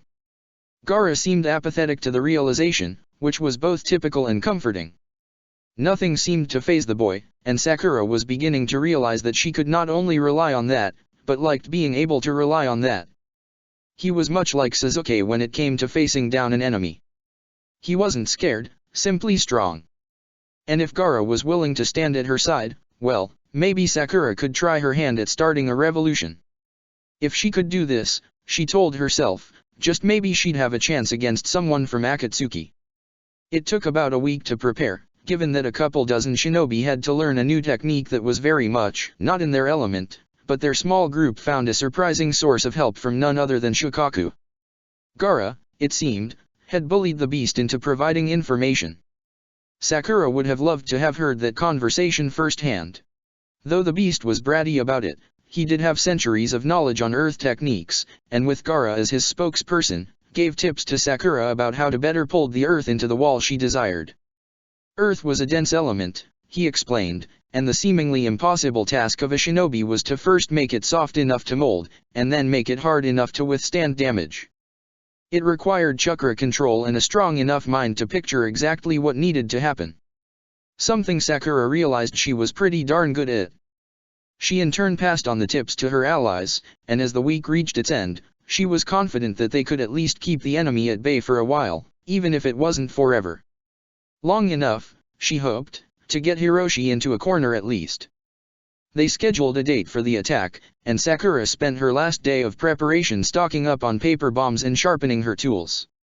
She went over the plan, and the layout of the fortress, over and over again in her mind until she was certain she wouldn't forget it. She'd know the lay of the land better than Hiroshi himself, damn it all, and she just knew that would have to come to her advantage somehow. Her plan wasn't perfect, but it was unexpected and easy enough to execute. All that was left was the doing of it. Sometimes a plan went just a little bit too well. Sakura should have known that something bad was on the horizon when her men had managed to trap an amazing 43 of the enemy within the mess hall. She should have known something bad was coming when the remaining 7 men were taken down with only 2 casualties on her side. She should have known that something was undeniably up when they walked into Hiroshi's room, 2nd floor, east side of the fortress, and the man had what looked to be a pile of 200 weapons at his feet. She definitely knew that shit was about to get even worse when all 200 of the weapons suddenly levitated into the air and pointed at her small team. "You're bold. I'll give you that." Hiroshi spoke. "It's unfortunate you've chosen this path. Now I have no choice but to kill you." Sakura didn't even have time to blink before the weapons shot at her team. She heard the sound of blades tearing flesh, and she heard the sound of rushing sand. When her thoughts caught up with her, all of her allies had been impaled on the wall behind her. In front of her, Gaara's sand had rushed forward, protecting both him and her from harm. If not for Gaara, she'd have died instantly. She didn't stand a chance against this shinobi on her own, and even with Gaara, Sakura was beginning to realize that it might be a miracle for them to get out of this alive. Especially when she saw, out of the corners of her eyes, the weapons behind her begin to lift and move once again. Fuck. Chapter 16, Failures, Intermission Part 3. The sun began to set, and Kakashi Hatake prepared to depart on the most important mission of his life. To the southwest was the town of Sunagakure, and admittedly impressed, Kakashi had taken nearly a day to be able to track down that it was southwest that his young student had gone.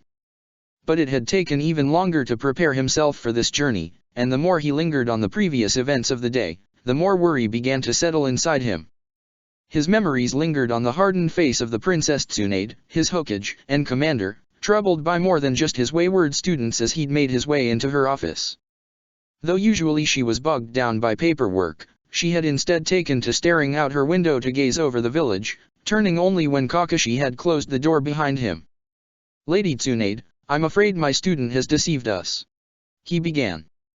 "I've tracked down her scent, and it seems as though she's dash." Tsunade held up a hand, and Kakashi quieted. He knew better than to speak out of turn. Orochimaru has hideouts everywhere, no doubt also in the Wind Country, given how he turned Suna against us. Kakashi's eye widened. So Tsunade had learned Sakura's true course as well? But that's not the direction Sasuke went. She would have taken the most direct path she knew. "Kakashi, there is no point to further discussion. Shinobi have already been sent to recover Ms. Harano," Tsunade retorted, sitting down on her desk and pulling open a drawer. "She is no Uchiha, not flanked by Orochimaru's chosen. She'll be brought back to us quickly." She pulled out a small, tightly wrapped scroll before placing it on her desk. "I have more pressing matters for you to deal with anyway. Forgive me, Lady Tsunade, but I will not be taking any further missions until my student has been returned home." "Then you will be strung up for treason, Kakashi." Tsunade's eyes narrowed as she stared the Jounin down. "And you will not be much help to your student that way. This mission is extremely important, Kakashi, and I think you'll find it more beneficial to your own goals than you might think." Kakashi thought of arguing, but even he knew better than that. Tsunade seemed to have some sort of plan in mind, so instead he forced himself to take the scroll Tsunade had put forward for him. He made to open it, but Tsunade halted him. "Kakashi, this is an S-ranked mission. Do not open that scroll here. Ensure your complete privacy before reading it." "S-ranked? And how on earth would that have anything to do with Sakura?" Fine. Kakashi agreed. But if I feel that this isn't beneficial to my student, then you may come speak with me again. Kakashi knew several places that he could reliably trust to be out of the range of most people, and even fewer where he could reliably avoid the eye of most shinobi. He wasted no time heading to the closest one. Every moment he wasted on this mission was a moment wasted retrieving Sakura, and he had very little of those left to lose. Eventually, he reached the spot, a small cave within the Hokage rock that had been shown to him by the 4th Hokage upon his Chiryunin promotion. Within, Kakashi allowed himself to settle, using his Sharingan eye to check for anyone nearby before unraveling the small scroll in front of him. Within, he saw Tsunade's handwriting. Kakashi. I have been investigating into recent events in the village that have happened since my leaving and have come across information that has disturbed and troubled me. I apologize for being unable to speak with you directly, but I am now aware of the existence of those within our own village who are listening in on my every word and spying for the gain of another within the village.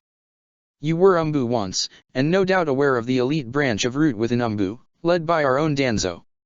It was Danzo himself who insisted on sending members of Root after your student, Sakura, and I have reason to believe it is not because he cares for the girl's well-being. Danzo has always been unnaturally obsessed with the Uchiha, to the point of my raised suspicions. It is possible that he hopes the girl will lead his Root shinobi straight to Sasuke, and from there, I am not sure what. Regardless of whether or not Sakura intends to go to Sasuke, this provides us with a unique opportunity. Even as Hokage, Danzo remains secretive to me, and his Root shinobi even more so. Your mission is to follow Sakura, as you intend, but also to find and interrogate any Root shinobi you find and determine the true nature of their own investigations. Any information about Danzo and Root must be retrieved at all costs, for the protection of your students, and potentially this village. Root's actions run deeper than I care to admit. With Jiraiya gone, there are few I can trust with this information.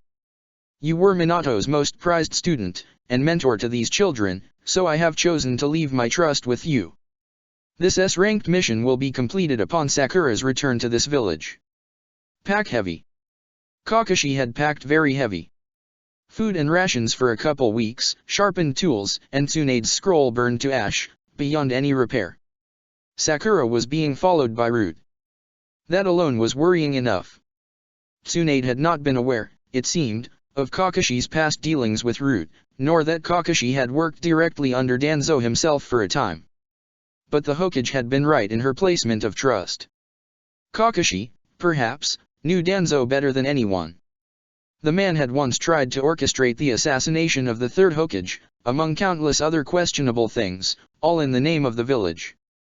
The worst part was that Kakashi couldn't necessarily fault the man's intent, but if he'd taken an interest in the Uchiha, in the power of the Sharingan. Kakashi had turned against Root for a reason. And now it seemed as though he would be working against them yet again. But before he could leave, Kakashi had one more thing he had left to do. With a quick prick of blood, Kakashi summoned one of his hounds, kneeling down to hand them a scroll that he had spent meticulously writing in the secrecy of the Hokage rock cave. Deliver this to Lady Tsunade. Ensure she opens it in privacy. He ordered. The dog ran off without further words. Inside the scroll was a detailed account of Kakashi's dealings with Root, working under the 3rd Hokage, as well as his written acceptance of his new mission. From here, there was nothing left to do but follow his original plan and find Sakura. Southwest, across the vast deserts that surrounded the village hidden in the sands. Sakura wasn't headed to Orochimaru, of that Kakashi felt certain, so instead her intent was surely to go to Suna. But why there? What could she be looking for that she couldn't find in Konoha? He'd find out once he found her, he supposed, but he had wasted enough time in his thoughts. With a chakra-enhanced push, he leaped from rooftop to rooftop, eventually soaring over the village walls in the direction of Suna. I've failed Sasuke and Naruto. But this time, Sakura, I won't fail you. Naruto Uzumaki was considered an idiot by most. It was true that he was no battle genius like Sasuke, and definitely not intelligent like Sakura, but despite what others thought, he was in no way dense. Rather, his mind refused to focus on anything he didn't deem immediately important. Reading books was slow and tedious, so he'd never been able to do that, but he had been training since he could hold a kunao in his hand, and on top of that, he had learned to figure out information in other ways. Maybe it was the way that certain people looked at him all his life, or the hushed whispers in his presence, but Naruto knew when someone was talking secrets and he knew when those secrets involved him. When he was young, he had dismissed that knowledge.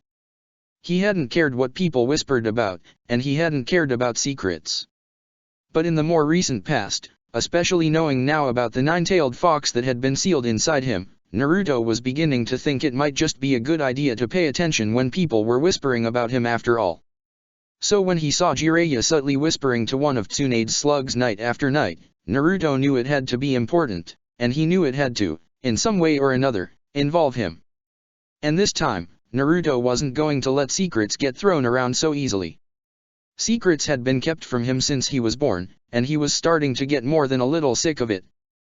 He hadn't come along with Jiraiya to be kept even more in the dark. He'd come to learn and grow and get strong enough to defeat Orochimaru and Akatsuki, as well as ensure he would be strong enough to bring Sasuke back to his village one day. So Naruto schemed. It was something he was good at, scheming. He'd been pulling pranks for years, good enough pranks to fool the local Chunin and Jounin alike, and his perverted sensei had been easy enough to get advantage of with the right disguises and words. All he had to do was wait for the opportune moment to both distract his sensei and get one of Tsunade's slugs alone. The next night at the hot spring would suit well enough. Naruto prepared in advance by creating a shadow clone and having it wait just outside of the spring, beyond Jiraiya's view. He then left the clone with very specific instructions. From there, he entered the hot spring with Jiraiya and put on the guise of attempting to perfect his wind chakra once again. Though he put in some effort into cutting his leaf, he kept an eye trained on the area around Jiraiya. Sure enough, after a time, a small slug scooted in Jiraiya's direction, and Naruto listened as they whispered to each other.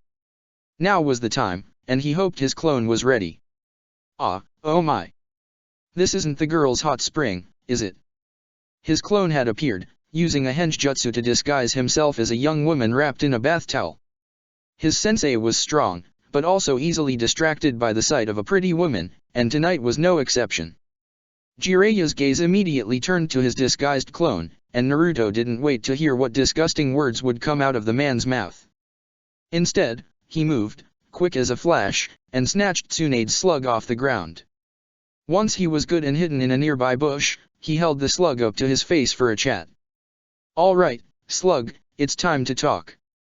What have you and the pervy sensei been talking about behind my back?" Naruto, the slug spoke in a calming, feminine voice that held hints of distress. "If Lord Jiraiya has not deemed to share this information with you, then it is not for your ears. I didn't ask whether or not I was supposed to hear it. I asked what it was," Naruto demanded. "And we don't have much time before Jiraiya figures out what my clone is up to, so either you talk now or I start the threats." "You don't scare me, Naruto." "Oh really?" Naruto allowed a wicked grin to come to his face. "I've heard escargot is pretty good. Slugs and snails are almost the same thing, right? If you don't tell me what's up, maybe I'll start a nice little campfire and figure out what's so good about it myself." The slug let out a few squeaks of distress, and Naruto knew he had her in the palm of his hands. But for emphasis, he lifted the slug up and opened his mouth. "Bottoms up." "No, Naruto, no, no." The slug writhed in his grip desperately. "I really can't tell you about these sorts of things, they're very much classified. But, I can tell you what to ask Jiraiya about. Ask him about Sakura." "Sakura?" Naruto dropped the slug in shock, and the slug quickly slithered away out of his reach. That didn't matter anymore, though. What could Sakura be up to that Tsunade and Jiraiya were keeping from him? Naruto crawled out of the bush just in time to be confronted by the angry gaze of his mentor, who'd clearly figured out his little prank. "All right, Naruto, what are you up to back here?" Naruto frowned, standing up to his full height and attempting to look as serious as possible. "I'll tell you when you tell me what's going on with Sakura." For a brief moment, he saw Jiraiya's anger falter, and Naruto knew the slug had been right and he'd caught onto something. "Get dressed, kid. I'll tell you at the inn." Naruto was quick to throw on his clothes, but Jiraiya took longer, seeming to stall to the point where Naruto was beginning to worry that something bad had happened to Sakura. When Jiraiya spoke, however, Naruto realized that it was much, much worse than that. Sakura had left the village. Sakura had left the village and, according to the note she'd left behind, gone to join Sasuke and Orochimaru. Naruto's knuckles turned white as he gripped at his knees. He had not been gone from the village long, but apparently that had been long enough for Sakura to lose hope. Or, had Sakura not had any hope left in him to begin with? He'd told Sakura that they would bring back Sasuke together, she just had to give him some time to train and get stronger. And he'd left and now, so had Sakura. If he had stayed behind in the village, if he had stayed with Sakura, would she have left? Could he have convinced her to stay? Could he have shown her that she didn't need to take on the burden alone, that Sasuke could be saved if they'd just worked together, gotten stronger together? It was his fault, he realized, not just for Sakura, but for Sasuke as well. Time and time again he'd failed to understand the true feelings of the two closest to him, and now both of them had left Konoha behind. If he had been a little more understanding, a little less clumsy, a little more supportive, maybe they would have stayed. Maybe they could have remained Team 7.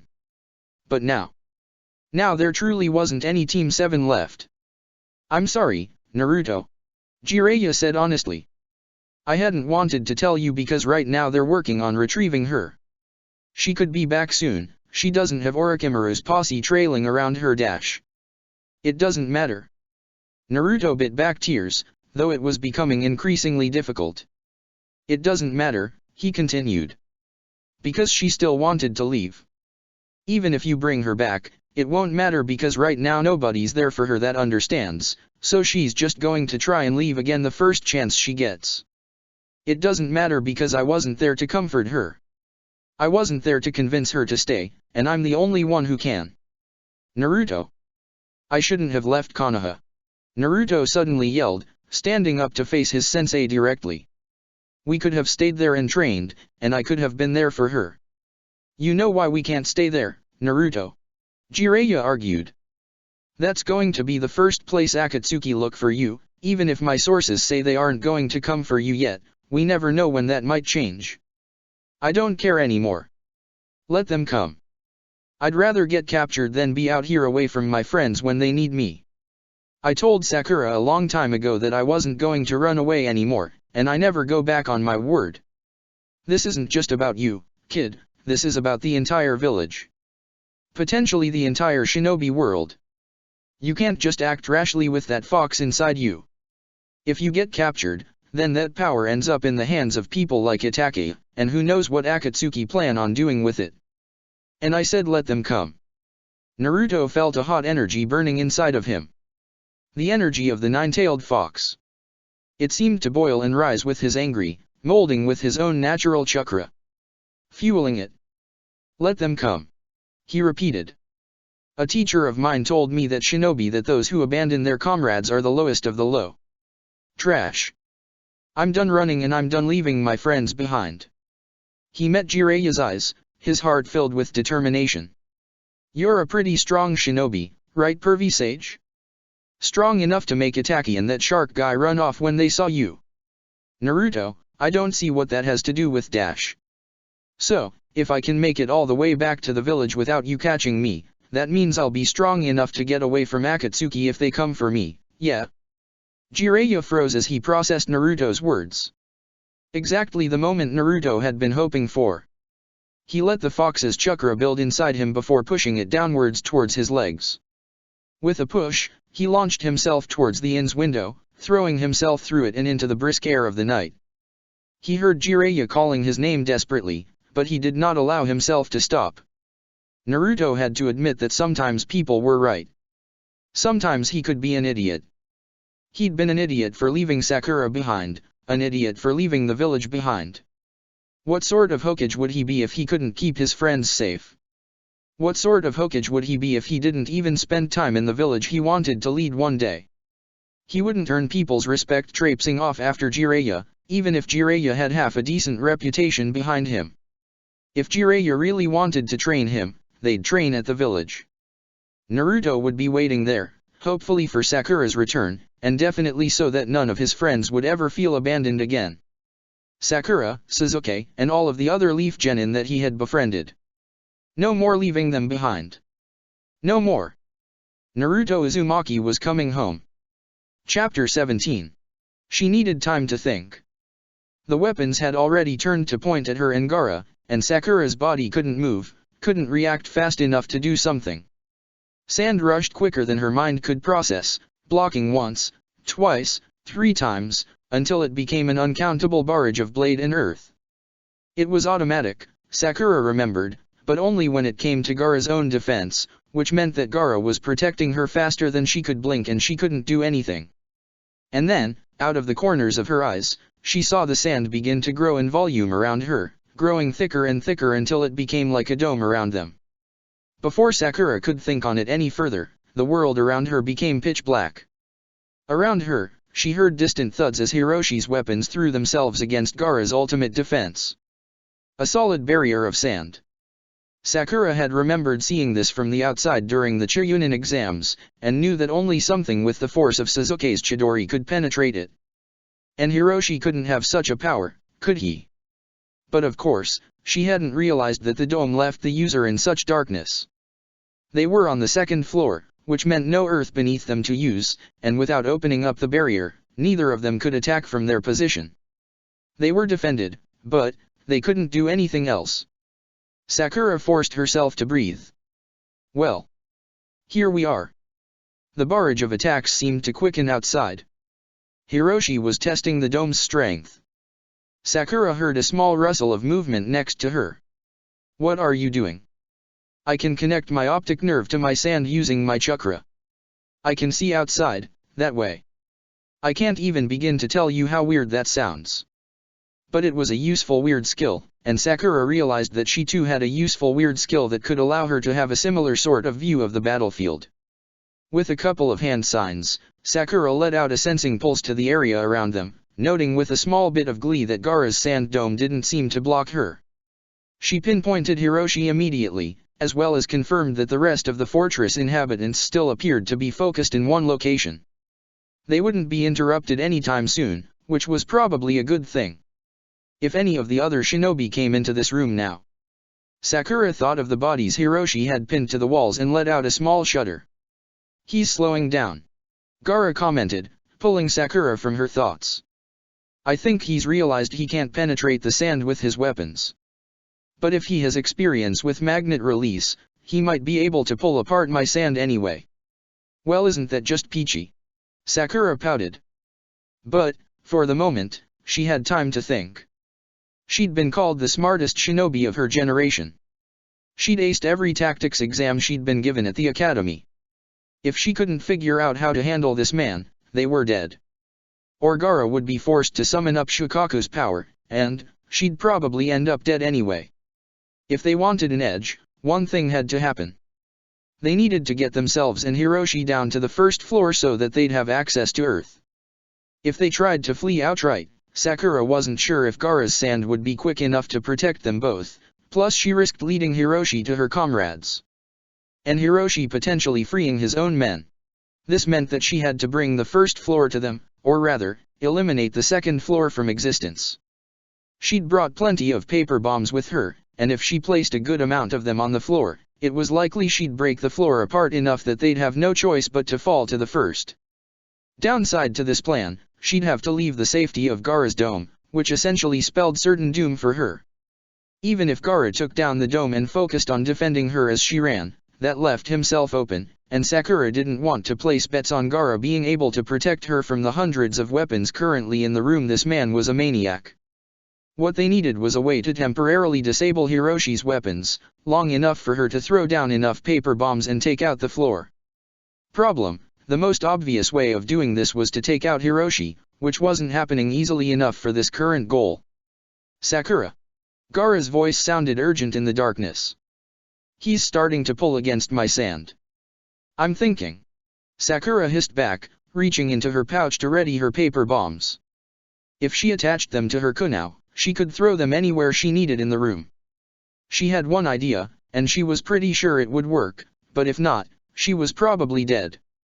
I'm going to destroy the floor so that we'll be forced to fight on the ground floor. She began to explain her plan aloud.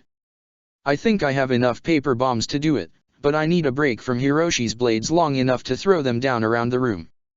What I need you to do is expand your dome out so that it pushes Hiroshi and all of his weapons against the walls. That'll make the sand thin. Gaara pointed out. Hiroshi will be able to push out of that fairly quickly. All I need is enough time to throw. Sakura insisted. Once I detonate them, I make my way back to you, and we get under the dome again.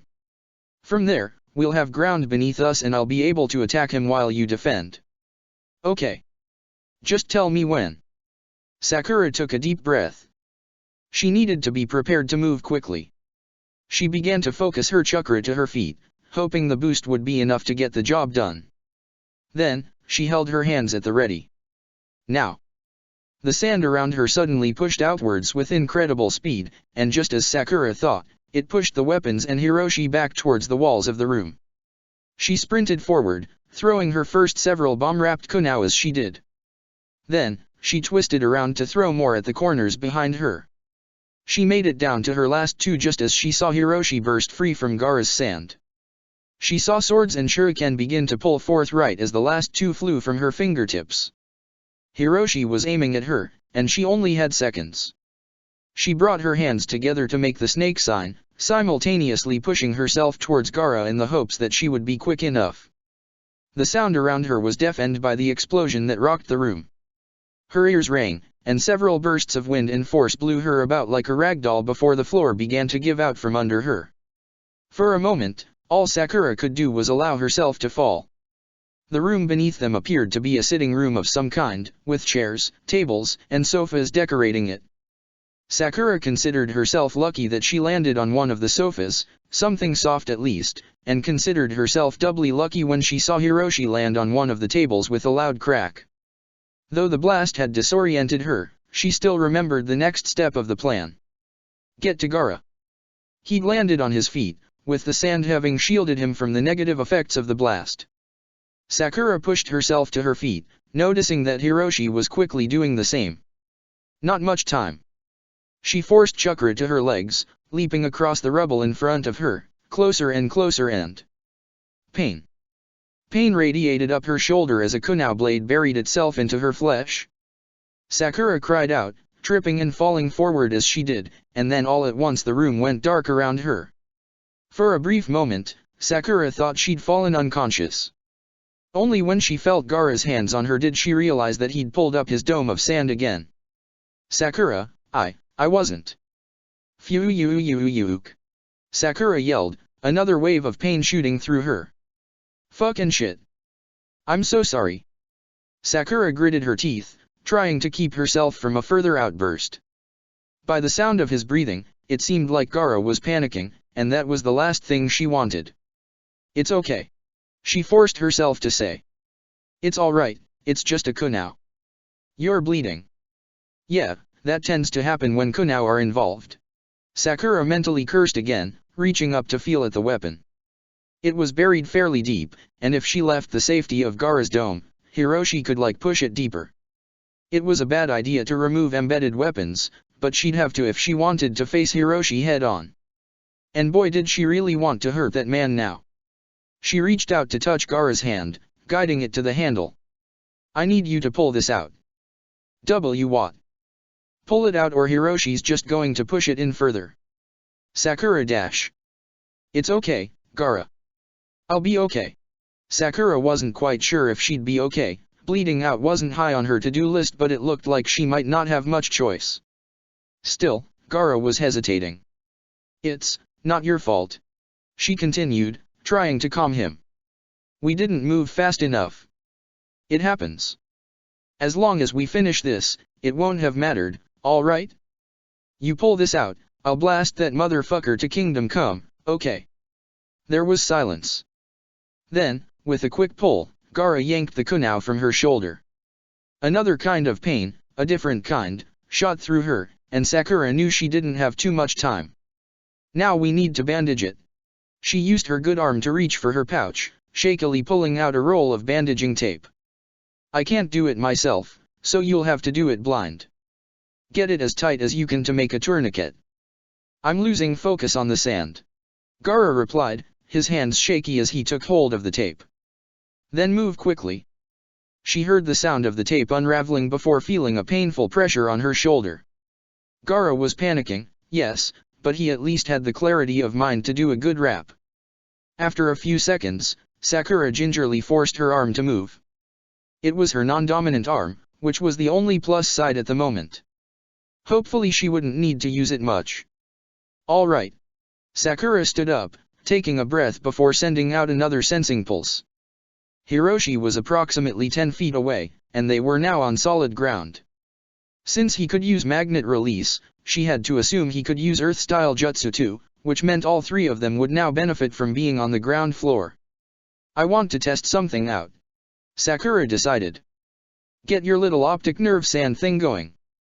I'm going to use my sensing to aim some attacks, and you let me know how accurate I am, alright? Alright. Sakura gave him the time he needed before sending out her pulse again. Hiroshi hadn't moved, the cocky bastard. He was about to figure out why that was a bad idea. Sakura only wished she hadn't had to use all of her paper bombs on getting them to the ground floor. Another tunnel bomb would have been ideal for a scenario like this. For now, she'd have to settle for her reverse tunneling to see if she could knock the man out. She focused, picturing a tunnel coming outwards exactly 10 feet away from her, and hopefully right beneath Hiroshi's feet. Then, she pictured filling it, before she reached down and poured her chakra into the earth. Sakura heard Gaara wince, and she grinned. It hit.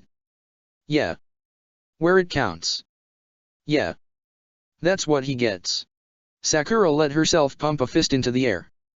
The victory was short-lived, however, as she suddenly felt the ground rumble beneath her feet.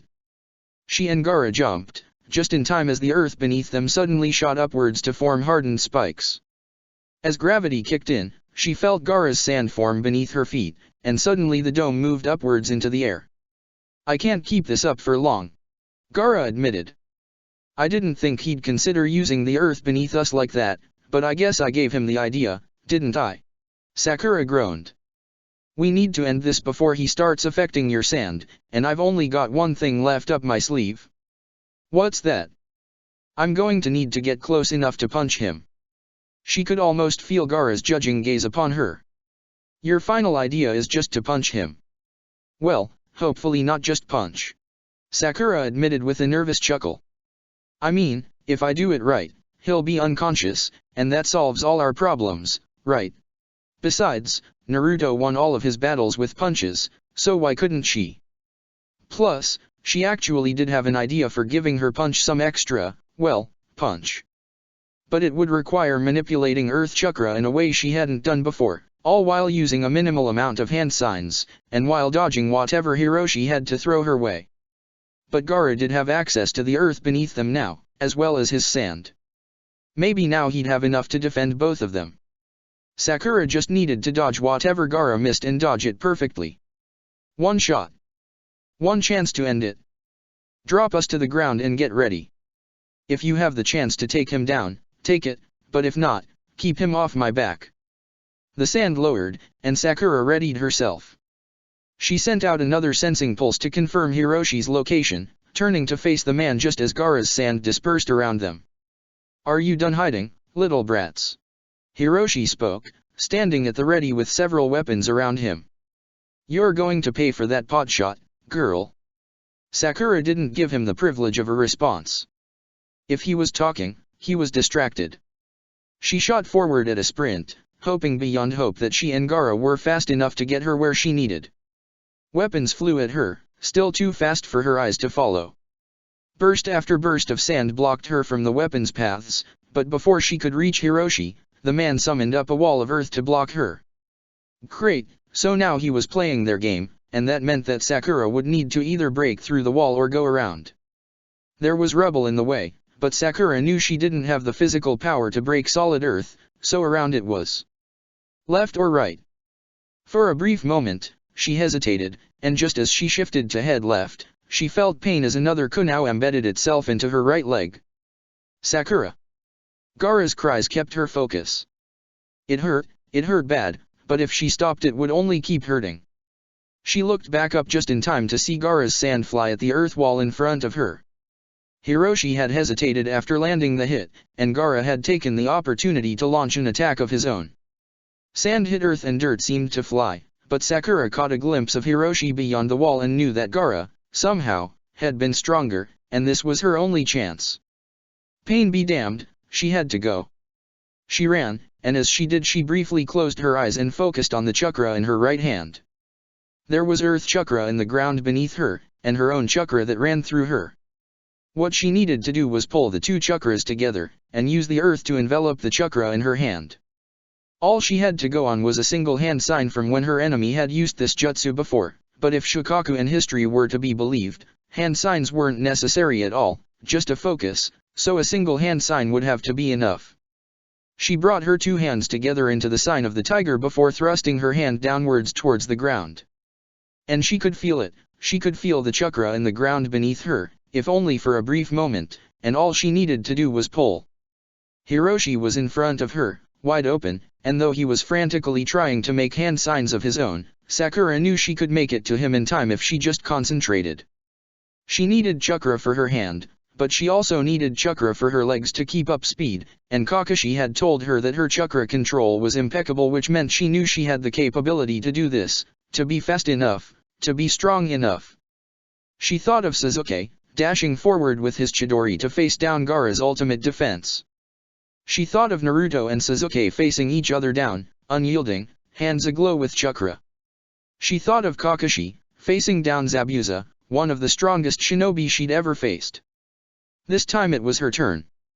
This time she'd get to be strong. By the time she got within range, pieces of earth had molded themselves around Sakura's fist in the form of a rock gauntlet. She pushed herself forward, ignoring the shooting pain in her leg, and ignoring the rock wall that Hiroshi was pulling into existence in a desperate attempt to keep her away. All that mattered was the moment. All that mattered was the hit. She aimed for the face and her blow struck true, slamming against Hiroshi's jaw with enough force that she heard his bones audibly crack. The man went flying backwards, slamming against the nearby wall with the force of Sakura's hit, before slumping down to the ground. Sakura landed and fell to her knee, her injured leg shaking with pain, but it didn't matter. She'd landed it, she'd landed it, she'd landed it. She could do it, she could be like Naruto and Sasuke, she could. Hiroshi groaned and moved. She'd hit him, but he wasn't unconscious. Fuck. His jaw, at the very least, looked broken, but Hiroshi pulled himself to his feet without much fuss. Her move certainly wasn't a Chidori, not something that could kill, and she'd been lucky enough to get that one hit in. What were the chances of her getting another hit in now? Hiroshi had to be in pain, though, so how much longer could he possibly drag the fight on? For a brief moment, she and Hiroshi simply looked at each other. A brief reprieve for them, Sakura realized. He was injured, she was injured, they both could afford to rest for a second. But what was Gaara doing? Now was his chance, now he could. Holy shit, would you look at that pink bitch go? She's gonna take out your bounty before you get the chance, Kakuzu. Sakura's heart froze in her chest. Someone else was here. She turned to look behind her, and her breath hitched as she caught sight of black robes decorated with red clouds. Akatsuki. Chapter 18. Each second that passed seemed to draw out to minutes as Sakura looked to the two men who had just arrived. It seemed impossible.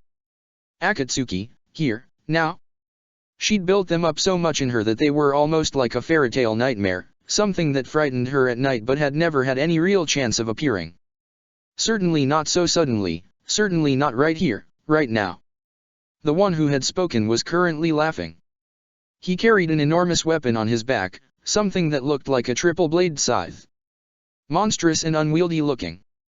The man's hair was short and gray, slicked back, and the glitter of a necklace caught Sakura's attention. A circle with an inverted triangle? She'd never seen such a symbol before. The other man stood just behind the first, and had wrapped his face up with scarves and in a mask, to the point where Sakura couldn't notice anything discernible about him. But there had been a name, Kakuzu, and part of her insisted that she had to remember the name. Black robes with red clouds. There was no doubting that these two belonged to Akatsuki, and Sakura's immediate thought was that, of course, they had to be here for Gaara. Without thinking, her hand moved to the kunai embedded in her thigh, and she pulled it out with a small wince. It was a weapon, and she could use it to defend Gaara. Even if that was all she could do right now, she had to do something. Just look at that guy. Broken jaw, looks like some busted ribs, and just look at the fucking room, man. The gray-haired man stepped forward, and Sakura instinctively moved to stand between him and Gaara, kunai at the ready. The man did not draw his own weapon, however, merely looking even more excited. And she's still got spunk on top of that. Say, would you be interested in converting to Jashinism? Sakura's mind blanked. Jashinism? What even was that? And he was asking her to convert? I know it might not look like it, but I'm a pretty religious guy. The man continued, seemingly oblivious to her confusion. Part of doctrine insists we always look for potential converts. I could teach you all about Lord Jashin if you wanted. Our religion. Sakura forced herself to speak, more flabbergasted than she wanted to be in such a situation. Is now really the best time for that? The man raised an eyebrow. Is there a better time than now? Sakura looked over to Hiroshi, who looked just as baffled as she did, before turning back to the man. I mean. We were fighting. Oh, yeah, I guess so, huh. The man gave a small shrug. Well, Kakuzu dragged me here to kill this man, so, sorry, we're gonna have to take it from here. I don't want to have to deny someone a kill, but, well, it's been way too damn long since I've had any sort of decent fight, you know. Sakura was now certain of one thing about this man: he was an absolute psychopath. She was also now certain that, somehow, maybe by some miracle, they weren't here after Gaara, but the instant they realized who he was, that would change. She glanced back to her partner, noting that he had let his sand fall to the ground. Good. The less clues there were to his identity, the better. She looked back to the man in front of her, and all at once, 3 swords embedded themselves into the man's chest. Hiroshi had used his magnet release again, quicker than Sakura could have reacted. She saw sand moving at her feet. Gaara had been ready to protect her, thank goodness, but none of the swords had come towards her. Hiroshi, it seemed, had been trying to catch these new men off guard, and succeeded? Had it really been that easy? If she'd known throwing a kunai at an Akatsuki member had been all it took. Hey, that's really fucking rude, you know? We were in the middle of a goddamn conversation. And then the man was talking like there weren't 3 swords sticking out of his chest. Sakura couldn't help but stare, open-mouthed, as she processed the fact that 3 blows, 3 fatal blows that would have killed practically anyone she knew, hadn't seemed to faze this man. Sakura was now certain of another thing about this man: if he ever decided to become her foe, she was well and truly screwed. Which led Sakura to conclude, in the heat of the moment, that no matter how this situation resolved itself, she needed to stay on this man's good side. I guess now would be a pretty good time to show you the power of God, huh? The man looked back to Sakura, his grin having returned. You've done a fairly good job bringing on the pain, but let me show you what real pain looks like. Haiden. The masked man finally spoke, his deep voice seeming to echo throughout the room and bring all attention to him. Sakura couldn't help but shiver. If the friendlier guy was this powerful, how strong was the menacing one? She was so out of her goddamn league. Remember not to damage the head. The man, Kakuzu, continued. It's only worth a million ryo if he's recognizable. You and your damn money. I won't touch his fucking head. Haiden retorted with a roll of his eyes, not even flinching as Hiroshi put 2 more swords through him. You know, money isn't worth shit in the afterlife. Good thing I don't plan on dying anytime soon. Sakura subtly moved a little closer to Gaara. These men were definitely some sort of insane. She flinched as she felt Gaara put a hand on her shoulder, but admittedly was grateful for his presence. More than anything, she wanted to just run, but she couldn't now, could she? If they weren't Akatsuki's current target, then this was the perfect chance to gather information about the 2 members, which was exactly what she had set off from Konoha to do. She already knew one thing about Akatsuki that her village definitely had not known before: one of them was seemingly immortal, and seemed to follow a religion called Jashinism. She had 2 names, Haiden and Kakuzu, and all she had to do was keep herself and Gaara alive long enough and not only would she have defeated Hiroshi, she would have gained valuable information for herself, her village, and Naruto. Sakura's fear seemed to ebb into the back of her mind in the face of her new goals, and she found a strange, new confidence growing inside of her. "Hey!" she called out. "I thought you were going to show me what real pain looked like, not argue about money." Haiden and Kakuzu both looked to her, and if looks could have killed, Kakuzu would have ended her instantly. Haiden, however, seemed thrilled. "I like this one. Alright, Squirt, I'll show you how it's done. Just you sit right there and watch the judgment of God in action." From there, several things happened in quick succession. The first was that Haiden began to move his legs in a strange pattern. Sakura looked down just in time to notice that he was using his foot to manipulate the blood that had been dripping down from his wounds. He drew lines with the blood, 1 line, 2, 3, and then connected the lines by drawing a circle around the points. Sakura recognized the pattern as the same symbol that was hanging from the man's neck. Important, Sakura's mind insisted. The symbol had importance. Then, Haiden drew his giant scythe from his back and turned to face Hiroshi. The ensuing spat was short. Hiroshi had given up trying to put weapons into Haiden, and instead resorted to a slew of earth-style techniques in an attempt to bludgeon his opponent into submission. Hiroshi had slowed down, however, and every attempt to hit Haiden ended with failure as the man jumped and dodged his way closer. Then, Haiden lashed out once with his scythe. It wasn't a fatal wound. It wasn't even a major one. All Haiden had managed to do was nick Hiroshi, and from there Haiden backed off until he was standing in the middle of his blood circle again. Then, Haiden positioned his blade so that he could run his tongue along the bloodied edge. Sakura had to gag a little at that. But her nausea was quickly forgotten as she watched Haiden's skin begin to blacken, until almost all of it had completely darkened. There were a few white markings on his face and hands, but otherwise it looked as though Haiden had become a completely different person. "You've been cursed," he spoke to Hiroshi. "And now get ready to know God's wrath." Before Hiroshi could retaliate, Haiden reached into his coat and pulled forth a long, black spike.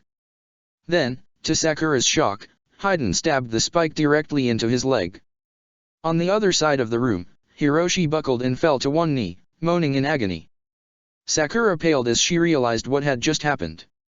Not only was this man immortal, any damage that was done to him was being done to Hiroshi. It was an ultimate weapon. Hiroshi couldn't attack. Fatal wounds would just lead to his own death, and if he tried to walk away, Haiden would just stab himself and end it in an instant. It was checkmate, and it was the most disturbed checkmate Sakura had ever seen in her life. Akatsuki was on an entirely different level of power than she'd realized. Hiroshi seemed to have at least put together how well and truly screwed he was. But rather than run, the man had decided to put up a last-ditch effort at a fight. He summoned forth a rather large blade into the air, then fired it at Haiden with ferocious speed. Haiden didn't bother dodging, of course he wouldn't, but instead of embedding itself, the blade went straight through Haiden's neck, causing his head to topple to the floor below. Would that do it?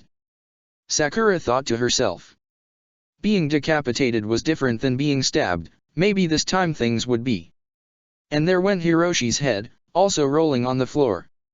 The Demjutsu applied to decapitation too. Ah, fuck, he just had to get impatient.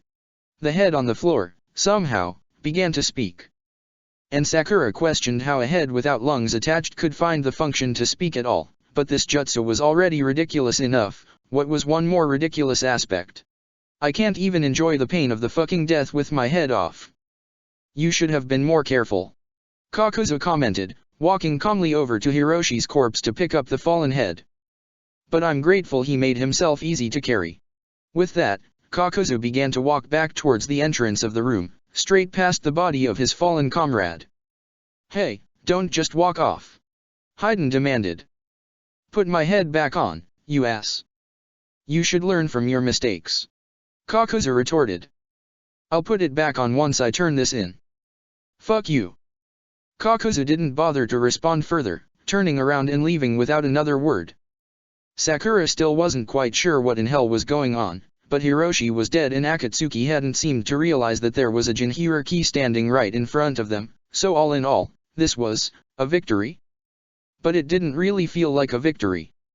It just felt weird. Hey. Hey Pinky. Sakura snapped back into focus. Hayden's head wasn't facing her, but clearly it was trying to still communicate. Sakura, Gaara seemed anxious, and Sakura didn't blame him.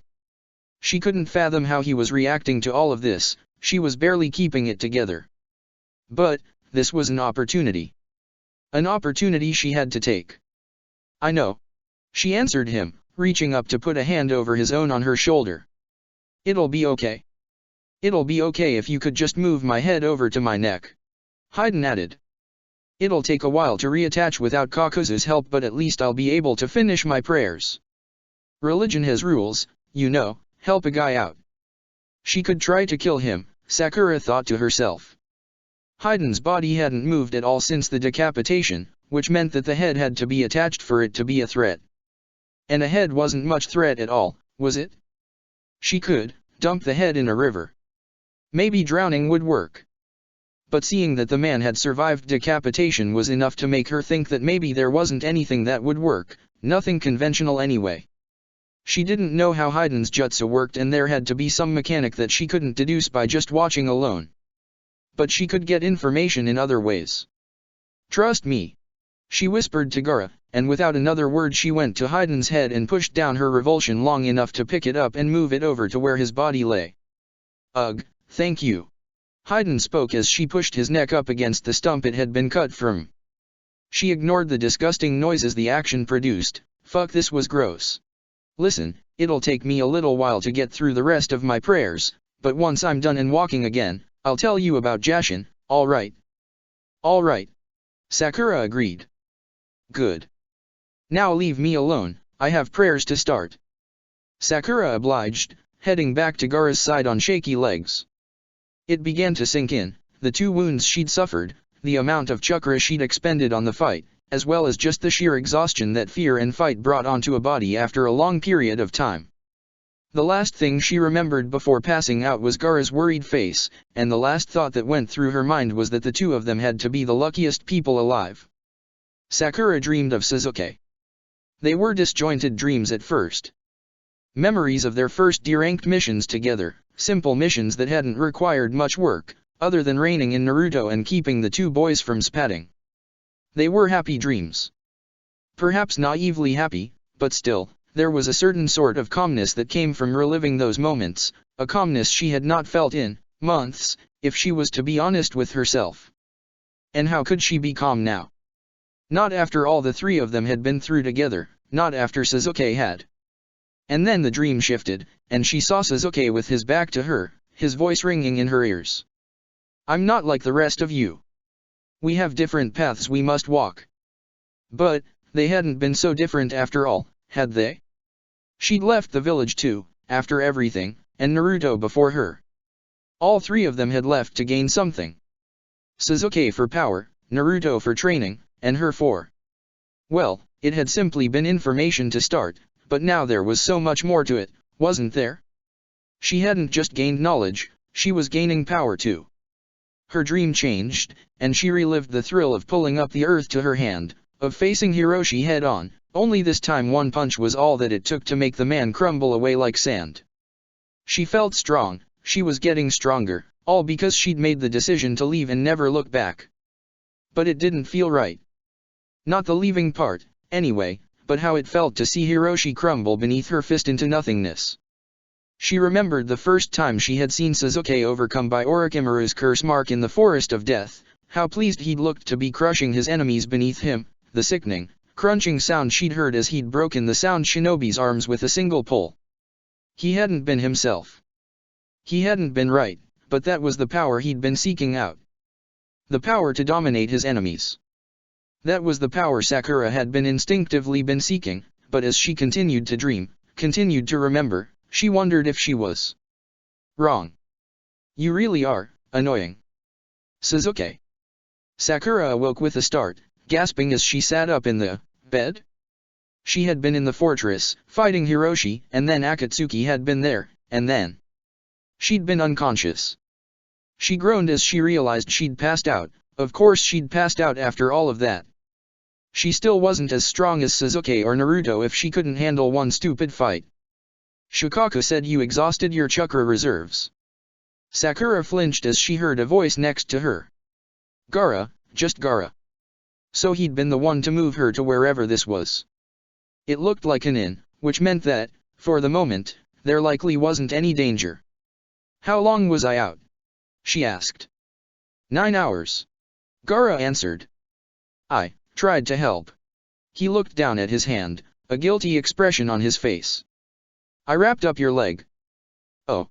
Sakura had almost forgotten her wounds, though as she looked down at her leg she became aware of a dull throb both there and at her shoulder.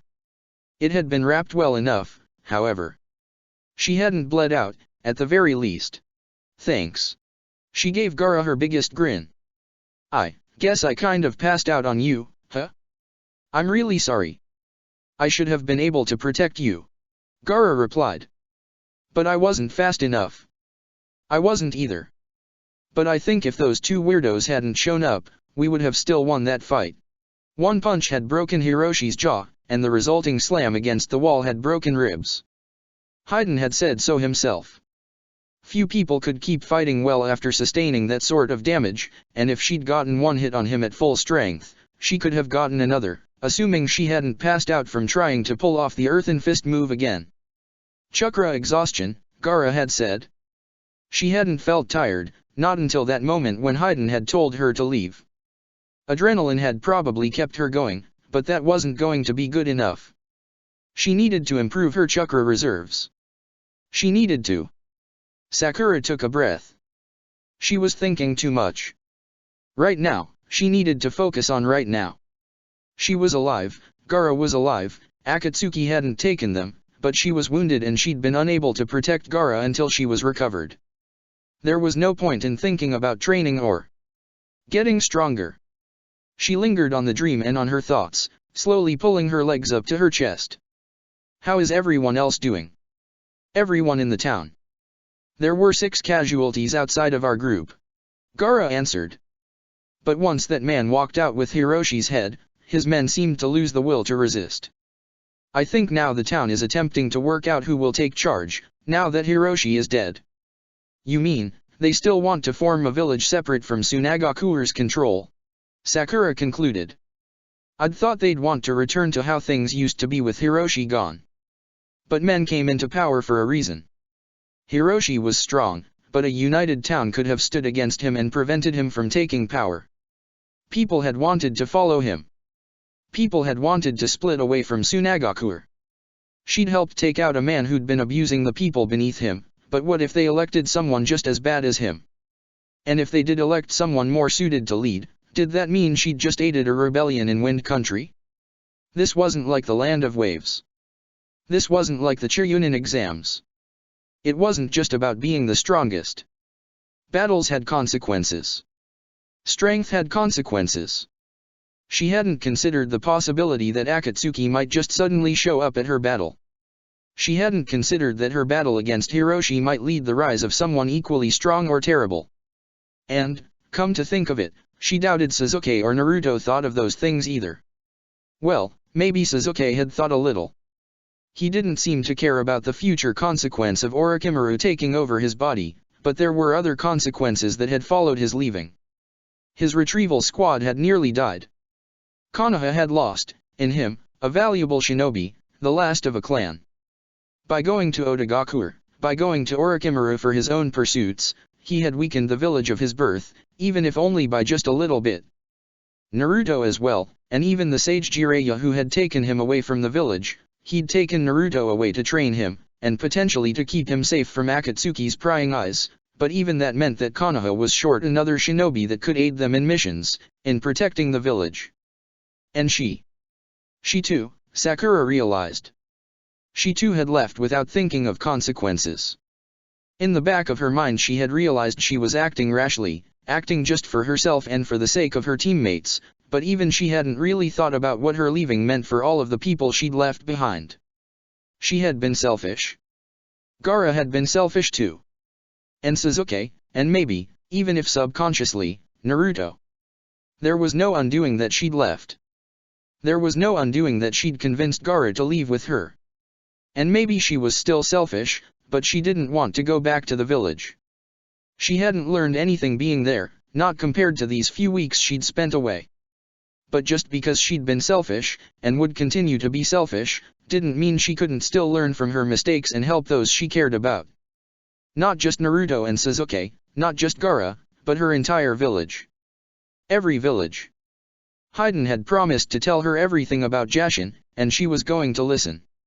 If she could, she would pry every bit of information about Hayden and Akatsuki from the man that he had. And once that was done, she was going to find a way to send a message directly to Tsunade telling her everything that she'd learned. She couldn't bring herself to return to Konoha, but she couldn't bring herself to abandon it either. She could be both, she decided. A missing nin and an informant. An asset without tying herself to the mediocrity she would have resigned herself to by staying. We have different paths we must walk. Sasuke had been right. Sakura had never been the type of person to seek out power for power's sake. She wasn't an avenger. She wasn't the one who would beat Sasuke to a pulp just to return him to the village. She was something different. But that didn't mean she was weaker. That didn't mean she still couldn't become strong. Sakura. Startled from her thoughts, Sakura looked over to Gaara. She'd never seen so much worry from the boy before. It was touching. I'm just thinking, she explained. Thinking about what I'm doing out here. What I want to do. And I think I figured something out, I guess. Even if we were strong enough to defeat Hiroshi, that's not really the point, is it? You don't want to be a killer anymore, and I don't want to be that either. And I think, running in without thinking like Naruto and Sasuke do, that's just not going to work for me. So I think I'm going to start approaching things differently, that's all. I think the two of us can figure out a way to be strong and help others without being like everyone else. The two of us. Gaara looked downwards, smiling in a sheepish way. Because we're friends. Not just friends. We're a team, right? A team. Gaara nodded in agreement. So where do we go from here? Anywhere. Everywhere. We'll still keep following my travel plan from before, I think, but before that, well, I know it's dangerous, but I really want to hear what that Hayden guy has to say. The more we find out about our enemies, the better prepared we'll be. Plus, I don't think they recognized the origin hierarchy. No, they didn't seem to. So I think if we just play it dumb, we might be able to get something good out of this. Sakura gingerly began to move her leg, wondering if she could even stand. We can call you by a different name so they don't connect you with any information they might already have on you. And assuming we get away with that without any trouble, we get the hell out of here so they can't find us again. It was reckless, yes, but Sakura had goals and purposes that she needed to stick to. Gaara, thankfully, seemed simply happy to be along for the ride. Did he have goals of his own, she wondered? He wanted to protect her, that much she had deduced, but surely even he had something more he strived for? She'd have to find out, she decided. But for now, her immediate objective was Hayden. By the time the pain in her leg had subsided enough to walk, about a day had passed. Gaara had brought her food when she needed it, and several of the village shinobi had come by to thank her for helping put an end to Hiroshi. As the first day ended, a woman by the name of Satomi had been elected to run the village until they got things back together. Though Sakura was fairly certain the woman would probably stay in the position for good. Satomi seemed decent enough. She had been one of the few to become immediately proficient in the earth wall technique, so she'd likely be strong enough to keep those who'd been loyal to Hiroshi in check. Sakura found herself liking her the more she spent time around her, not to mention that it was nice seeing a woman in charge. If this village did decide to permanently form as the village hidden in the plains, and if Satomi was picked as its Kage, that would mean that 2 of the Kage in the world were women. Sakura was biased of course, but there had been very few women shinobi of note in her history books, which just meant, maybe some things were changing for the better. On the second day, the village threw a small feast in celebration of their victory, as well as a memorial service for the 13 shinobi that had passed. It was during the feast that Sakura saw Hayden again. His head had reattached, not showing any sign that it had been removed hours before, and the only indication that he had been in a battle at all were the cuts in his robe from where he'd been stabbed. "Hey Pinky, I'm fucking starved," he announced, moving to sit down right next to her at her table. Sakura felt small grains of sand move across her skin as Gaara became protective, but for now, at least, Haiden didn't seem to be a threat. "You think they'll give me some food too? I'm the one who chopped that guy's head off, anyway." Yeah probably." Sakura gestured to the table. "It's all pick what you want anyway. Just grab a plate." "Phew, yes." Haiden immediately did so, piling his plate high with just about everything he could reach. In a strange way, the man sort of reminded her of Naruto. Boisterous, brash, definitely with eyes bigger than his stomach. It was weird seeing a member of Akatsuki act so human. Sakura turned back to her own food, trying to remain calm and casual about the man next to her. Gaara was still on edge, she could practically feel it, but this was the opportunity she'd been looking for. Her chance for information. So she waited until Haiden's plate was about halfway empty and he'd slowed down eating, and then she made her move. "So I think you promised me a talk about Jashin." Haiden turned to her, mouth full of food. After a moment, he quickly swallowed, an eager look appearing on his face. "You really wanna listen, huh?" "I don't blame you, after seeing Jashin's power up close. His will is awesome, isn't it?" He laughed, seemingly cheered just by talking about his god. Sakura supposed she couldn't blame him. Not if one's god made you invincible. "I'll admit, you certainly showed some abilities that blew me away," Sakura answered. That, at least, was the honest truth. "So your god gave you those abilities, then?" "I don't really know that many religious shinobi. You'd think there'd be more, seeing what your god has done for you." "Well, it's not quite as easy as believing." Haiden gave a small shrug.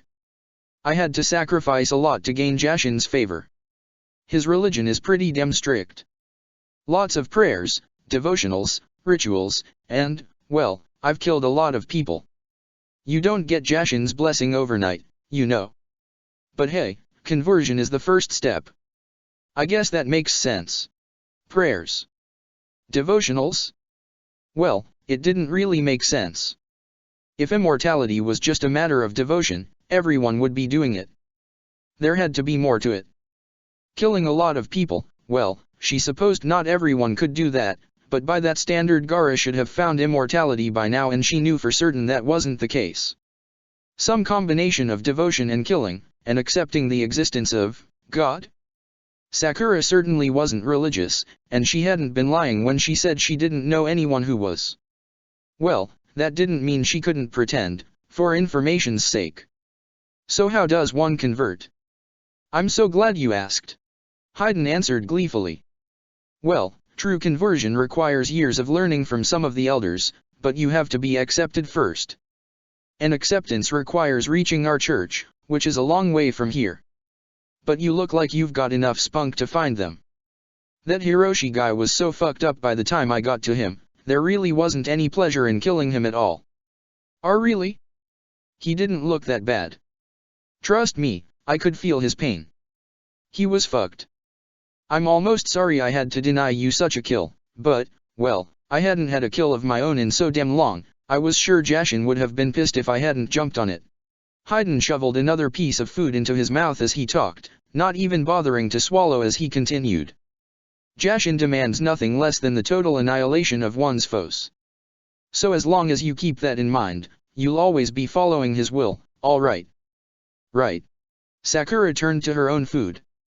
This man was crazy, this religion was crazy, and here she was, about to dig deeper. But why would Jashin make it so that you have to harm yourself to harm others? See, that's the crux of it. Haiden finally swallowed his food, now, for the first time, looking very serious. Jashin is the Lord of Pain. Pain is something that all life forms experience in one way or another. Pain is what defines us as people. How can you possibly hope to understand someone fully until you understand the pains they've been through? Sakura blinked, and her mind seemed to freeze. This, out of everything, made sense. Haiden continued to lecture, but Sakura's mind had already begun to wander to her dream, her time with Sasuke, her failures with Sasuke. Sasuke had left because nobody in the village had understood him and what he had felt was necessary for him to do. Sasuke had left because nobody had understood his pain. And if she'd understood, if she'd been able to even glimpse a tiny piece of what he'd been through, would she have been able to stop him? Save him, even? So yeah, you can say that the only way to truly understand the consequences of killing a man is to experience his death right alongside him. You simultaneously experience the passion of an ultimate victory and the despair of an ultimate defeat. The experience is honestly pretty overwhelming, I can't even begin to describe it. Hayden hadn't stopped chatting, though it was only now that Sakura had pulled herself from her thoughts enough to tune in. I know I'm rambling, but there's just so much to explain, and I get it. Sakura spoke. I think I get it. You're saying Jashin wants us to understand each other on every level. Not just in happiness, but in everything. You got it, Pinky. But then why completely destroy your foe? It seems a waste. You finally fully understand them, but then they're not around anymore. It seems like a contradiction. Sakura hadn't really intended to engage in religious debate, but, well, here she went. You comprehend them just to eliminate them. You kill them to further your own understanding of life and death. Shinobi are killers, but how can you really understand the consequences of your actions unless you experience them firsthand?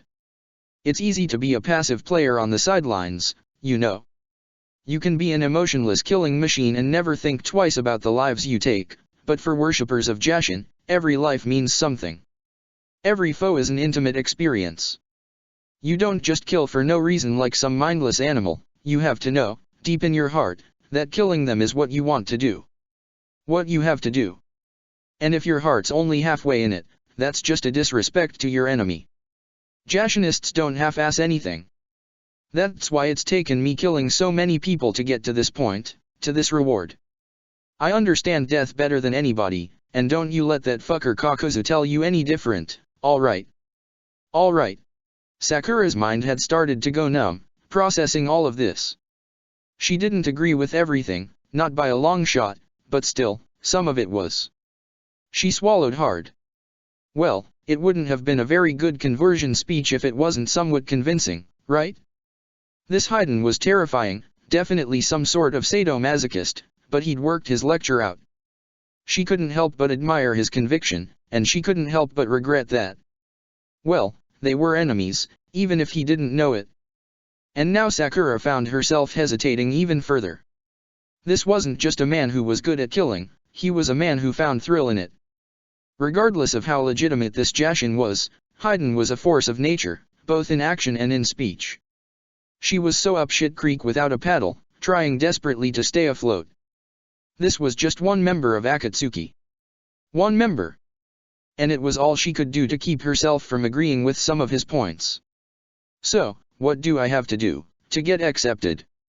Other than just getting to your church. Still interested in converting? Excellent, this goddamn trip to the middle of nowhere wasn't a fucking waste after all. Hayden began to fish around in the pouch at his hip, stopping only when he pulled out what looked to be another necklace. It was a thin black cord, and hanging off of it was a pendant with the exact same symbol that Hayden wore around his neck. You gotta wear this, otherwise they're just gonna kill you on sight. Plus, you can start saying some prayers to Jashin with it, you know, get yourself in the habit. Remember everything I told you and look for this symbol when you reach Yugakure, alright? You'll make it as long as you remember. Sakura took the symbol, examining it as Hayden shoveled the rest of his food into his mouth. A circle with an upside-down triangle. A simple symbol, one she'd certainly never seen before now. She hesitantly put it around her neck, solely to please the murderer next to her. He seemed happy enough that she'd listened to the lecture, so maybe she could press a little more. So, are those the robes of your church? The red clouds. Oh, fuck no, these damn robes are another thing I got dragged into by those sons of bitches. Hayden answered. Can't really talk too much about that though, sorry. Honest to God, if you see anyone else from these robes, I'd stay clear, alright? There's some tough bastards involved in this and you're way too fucking fresh to deal with them. Right. Sakura nodded. Damn. He was smart enough to keep what he knew on the down low. Got it. Yugakure for your church. Stay away from red clouds. Smart kid. Haiden suddenly reached out, and Sakura's hand had strayed towards the kunao at her belt before she realized that Haiden was just ruffling her hair. The maniac. I look forward to seeing you all initiated when I see you next, alright. Alright, alright. Sakura reached up to push away the man's hand, frowning. I'll remember what you told me. Good. Well, I need to catch up with that motherfucker Kakuzu and give him a lecture. Tell these guys thanks for the food. With that, Haiden stood, initially looking like he was about to leave. But as he passed Sakura he stopped, leaning down to whisper in her ear. Oh, and by the way, there's been someone watching you this whole time, up in the trees. Might be a good someone to start learning Jashin's lessons on. Sakura let out a small shiver. Right. Thanks for the tip. Haiden left without another word. It took Sakura several minutes to calm down from the anxiety that had frozen up her body. Haiden was a terrifying bastard, someone had been watching her this whole time, and poor Gaara looked as though he'd suffered several heart attacks just listening in on the conversation. She hadn't learned anything new about Akatsuki itself, but she'd learned way more about Jashinism than she'd wanted to, and now she had a small lead. Yugakure. She didn't know whether to feel satisfied or afraid, and in this particular case, well, maybe she'd just have to let herself be both. Gaara. She whispered. Yes. There's a lot I need to process here, but before we do any of that. She sent out a small pulse of her sensing jutsu. There were shinobi everywhere, almost enough to distract her from anything strange, but with focus she realized that, behind her, up in the trees, someone was lying in wait. Watching. Observing. And hiding their chakra so well that she almost missed it. We've got a job to do. Sakura finished. Well, maybe like 50 jobs to do.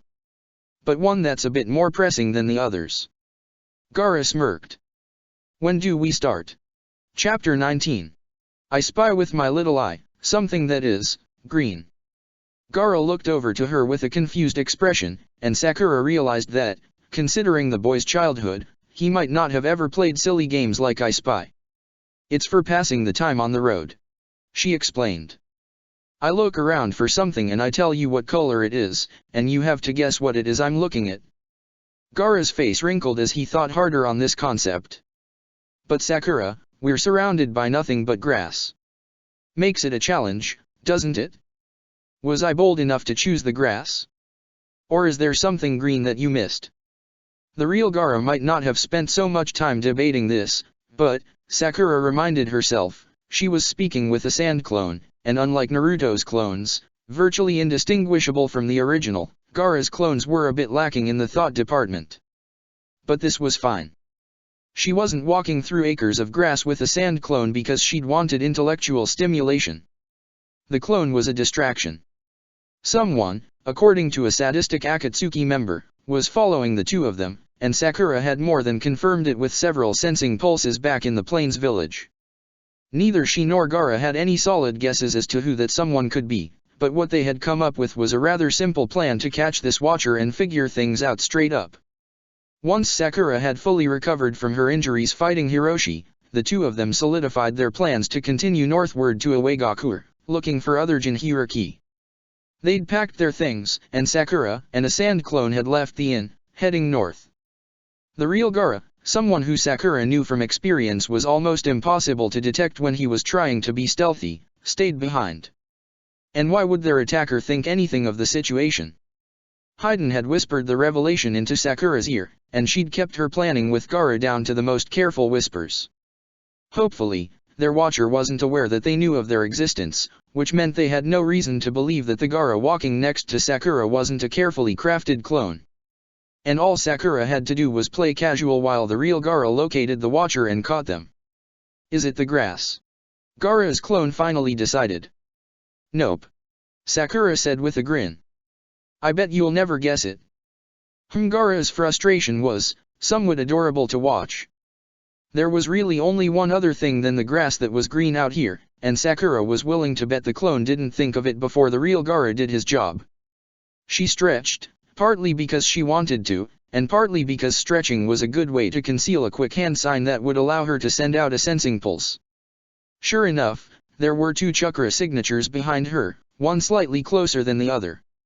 Their watcher, and Gaara, catching up. Only a matter of time. She readied herself, in case the watcher proved difficult. She'd sharpened her kunao and shuriken, but if there was a spat, there was something else she was itching to try. She'd successfully managed to coat her fist in rock during her fight with Hiroshi, and the resulting punch had been oh so satisfying. Sakura had decided relatively quickly that she was going to master that move, use it like second nature, improve upon it if she could. The rock fist was going to be her Chidori. Only cooler. She'd find a way to make it cooler. Sakura was startled by her thoughts by a small yelp of surprise, and the sound of rushing sand. She turned around just in time to see Gaara encasing a writhing someone in a thick layer of sand. Well then. That had been way easier than expected. But hell, she'd settle for an easy win at this point. Nice, Gaara. She called out, rushing over to join him as Gaara's clone faded into the earth. The person entrapped in the sand had stopped struggling, or rather had lost the ability to struggle, which was perfect. They couldn't use jutsu if they couldn't move their hands, right? Though Sakura was actively learning to cast jutsu without hand signs. She drew a kunao, just in case. Better to be prepared.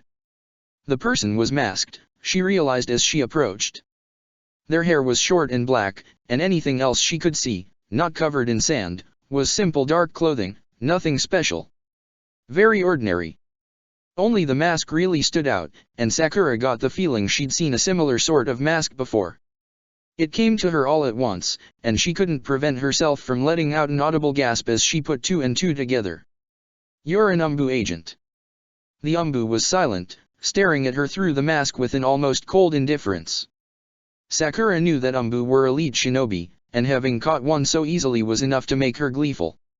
She wasn't just getting stronger, she and Gaara were getting smarter. Not even an Umbu had seen this coming. But, perhaps the more important question, why was an Umbu agent following them in the first place? Can your sand disarm him? She asked Gaara. Take away his weapons, tools, anything he has on him? Or maybe you can just restrain him and I can do it. Gaara opted for restraining, and once the Umbu had their arms tied behind their back with thick sand, Sakura began to rifle through the pouches on their belt.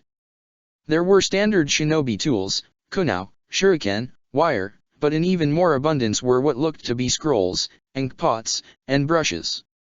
It was clear that this shinobi was a specialist in information gathering, as a couple of the scrolls held detailed accounts of herself, Gaara, and the scenes that the Umbu had been witness to. She kept hold of those scrolls, no point in letting the Umbu send out anything else that could let others know of their location or plans. However, what was curious was that the majority of the Umbu's scrolls were blank, and there was at least a dozen of them. How much information had the Umbu hoped to gather? One of the scrolls, that had been tied to the shinobi's back, was almost 3 feet long. Was that one really for writing down information?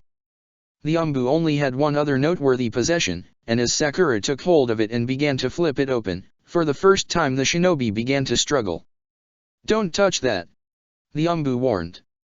Well, now I really wanna touch it, Sakura replied in turn, looking at the first couple pages. They were drawings? Yes, drawings. Dozens of them. The book seemed to tell 2 stories, one starting from the front and heading towards the middle, the other starting at the back and heading in reverse towards the middle. They were drawings of shinobi, one light-haired, one dark, looking to be defeating various foes on various battlefields. The end, the middle of the book, perhaps when the 2 shinobi would have met, was completely blank. An unfinished story? How curious. Perhaps it was the Umbu's pet project, something to complete while waiting for something interesting to happen. She showed the book to Gaara, which only seemed to make the Umbu more on edge. Who are these shinobi? Did you make them up? Sakura asked, flipping through the book a second time. These drawings are actually really good. It's not important, the Umbu answered. Okay, well, sorry for looking through your personal stuff, but you have been following us. We have every right to try and figure out why. She held on to the book. The Umbu seemed attached to it, and the logical part of her brain figured the Umbu might be willing to cooperate for it. So, are you going to tell us why you followed two low-rank missing nin across the country to the northern border of Suna? The Umbu was silent. Sakura hadn't thought so. Which was unfortunate, because Sakura really wasn't an interrogation kind of person, and while she didn't have much doubt that Gaara could be intimidating when he wanted, he'd been trying to get away from that sort of attitude, so it was best not to encourage it. Which meant that unless they could convince the Umbu to talk, they wouldn't get much out of them. Which was fine, she supposed. She now knew that Konoha was interested enough in them to send Umbu, either because of the fact that somehow they'd caught wind that Gaara was with her, or because Konoha was still under the impression that she was headed to Suzuki and wanted to learn where the Uchiha's location was. It was either that or the very very slim possibility that Konoha wanted to know what she was up to, but Sakura wasn't quite at the mental point to convince herself that it was a real possibility. With the Umbu disarmed, and the fact that Gaara had so easily nabbed him, Sakura didn't feel too threatened.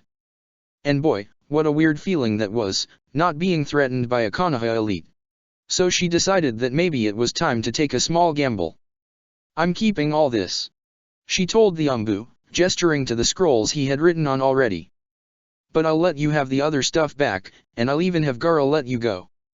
But that's if you can meet one condition for me. More silence. Good God, even Gaara was chattier than this once. It's nothing you probably wouldn't want to do anyway, Sakura admitted, taking one of the scrolls and grabbing a brush to write. I want to send a message to the Hokage, and you'd probably have the best way of doing that. Either that, or I have to wait until we reach IWA and hope they'll let us use an eagle or something. She began writing down everything she remembered of Haiden and Kakuzu, including physical descriptions, Haiden's disturbing jutsu, and the information on Jashin she'd been provided with. She was still wearing that necklace Haiden had given her. No reason not to, she figured, especially if they happened to run across another Jashinist in the future. I think this would be considered S-ranked information. She pondered aloud. It's information she definitely needs to know. So, if you promise to send it her way, I'll let you go. And, I guess you'll probably still follow us, huh? Which meant that the Umbu would just rewrite the scrolls Sakura had taken, still get the information out, and she didn't even know how much the Umbu had already sent, if anything. Short of killing them or breaking their legs, she couldn't stop them from following her and Gaara, but there was a part of her that figured that Konoha knowing her movements wasn't necessarily the worst fate in the world. She knew Tsunade was merciful, and she hadn't really betrayed the village or done anything super dire. Just run off. Tsunade had run off once. Maybe she'd understand. Ah, fuck it. She put the filled scrolls back in the pile with the blank ones. I'll give back these two, there's no stopping you from sending them out. I really just want you to send mine. Can you please do that? I'm capable of sending it. You have very conveniently not agreed to anything, Sakura pointed out. I could ask Gaara to just leave you here covered in sand. Do you know how often people pass by here? Probably never. You'd just die out here, alone in the sand, your tools out of reach. I'll send it. Perfect. Sakura giggled as she wrapped up her own scroll. She wasn't a good intimidator, no, but it was still kind of fun to do it. Okay, here's everything. Gaara, go ahead and let them out. You're sure? I mean, if they try anything, just put them in sand timeout again. The answer seemed to satisfy Gaara, and the sand pulled itself away from the Umbu and back onto Gaara's back. The Umbu froze for a moment, watching Sakura and Gaara with a wary gaze before slowly reaching out to grab their things. When they were done, they reached towards Sakura, wanting the book she was holding. This. She held the book out to the Umbu, but at the last minute pulled it away. Oh, wait, I forgot to say. You only get this back if you tell me what I want to know. Why you're following us and all that. The Umbu lunged forward, and Sakura quickly moved back, saved from the Umbu's reach only due to Gaara's sand catching his arm just in time. You heard her. Gaara spoke. You won't get it back until you talk. The Umbu pulled against the sand, and Gaara let go only when the Umbu moved away from Sakura. The Umbu rubbed their wrist before continuing to move away, eventually disappearing in a flurry of leaves and grass. Sakura rolled her eyes before sending out a sensing pulse. The Umbu was still near, behind her now, and she gestured to Gaara just in time for her partner to intercept another swiping attempt. The Umbu tried twice more, disappearing and reappearing in flashes almost too quick for Sakura to keep up with, before giving up and retreating to a spot some distance away. "Guess they don't want it too badly then," Sakura said to Gaara with a small shrug. "The offer still stands. I'll just hold on to this until then." She pocketed the book, turning to Gaara with a smile. "Well, guess that means we just keep moving on to IWA. Plus an extra new friend. They don't seem like a friend.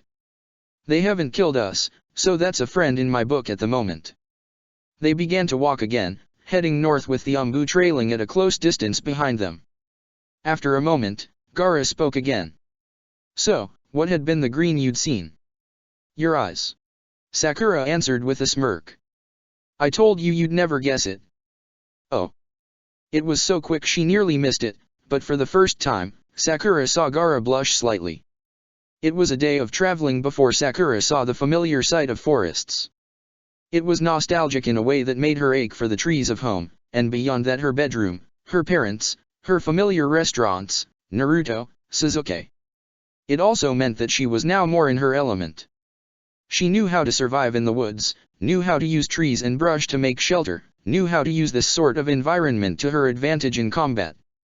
The earth was harder and more difficult to manipulate, but that just meant more training for her. Of course, she had very little time to train.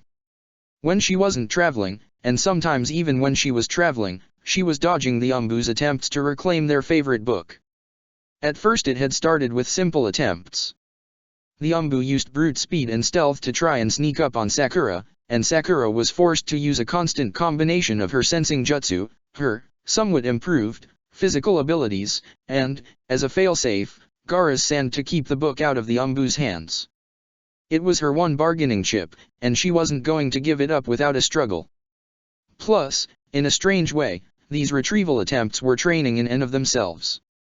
With each attempt, Sakura found herself relying less and less on Gaara to bail her out.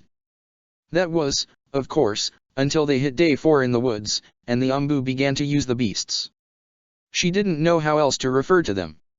What she did know is that the Umbu would draw onto blank scrolls with ink, and with a single hand sign would cause the drawings to come to life, serving whatever purpose they had, somehow, programmed into them.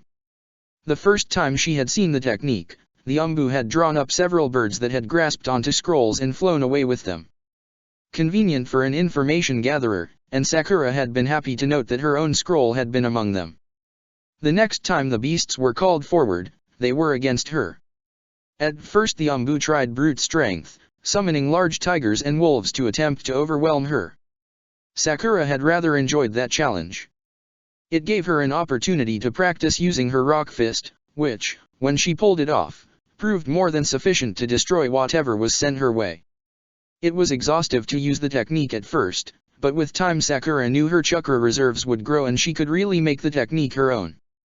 The Umbu got sneakier over time, distracting Sakura with larger beasts while sending smaller beasts to crawl up her legs and attempt to grab the book.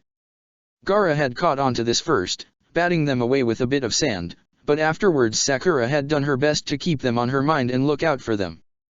As she got better and better at dodging the Umbu's attempts, that led to more and more times where she and Gaara had time to just walk, which Gaara began to take advantage of.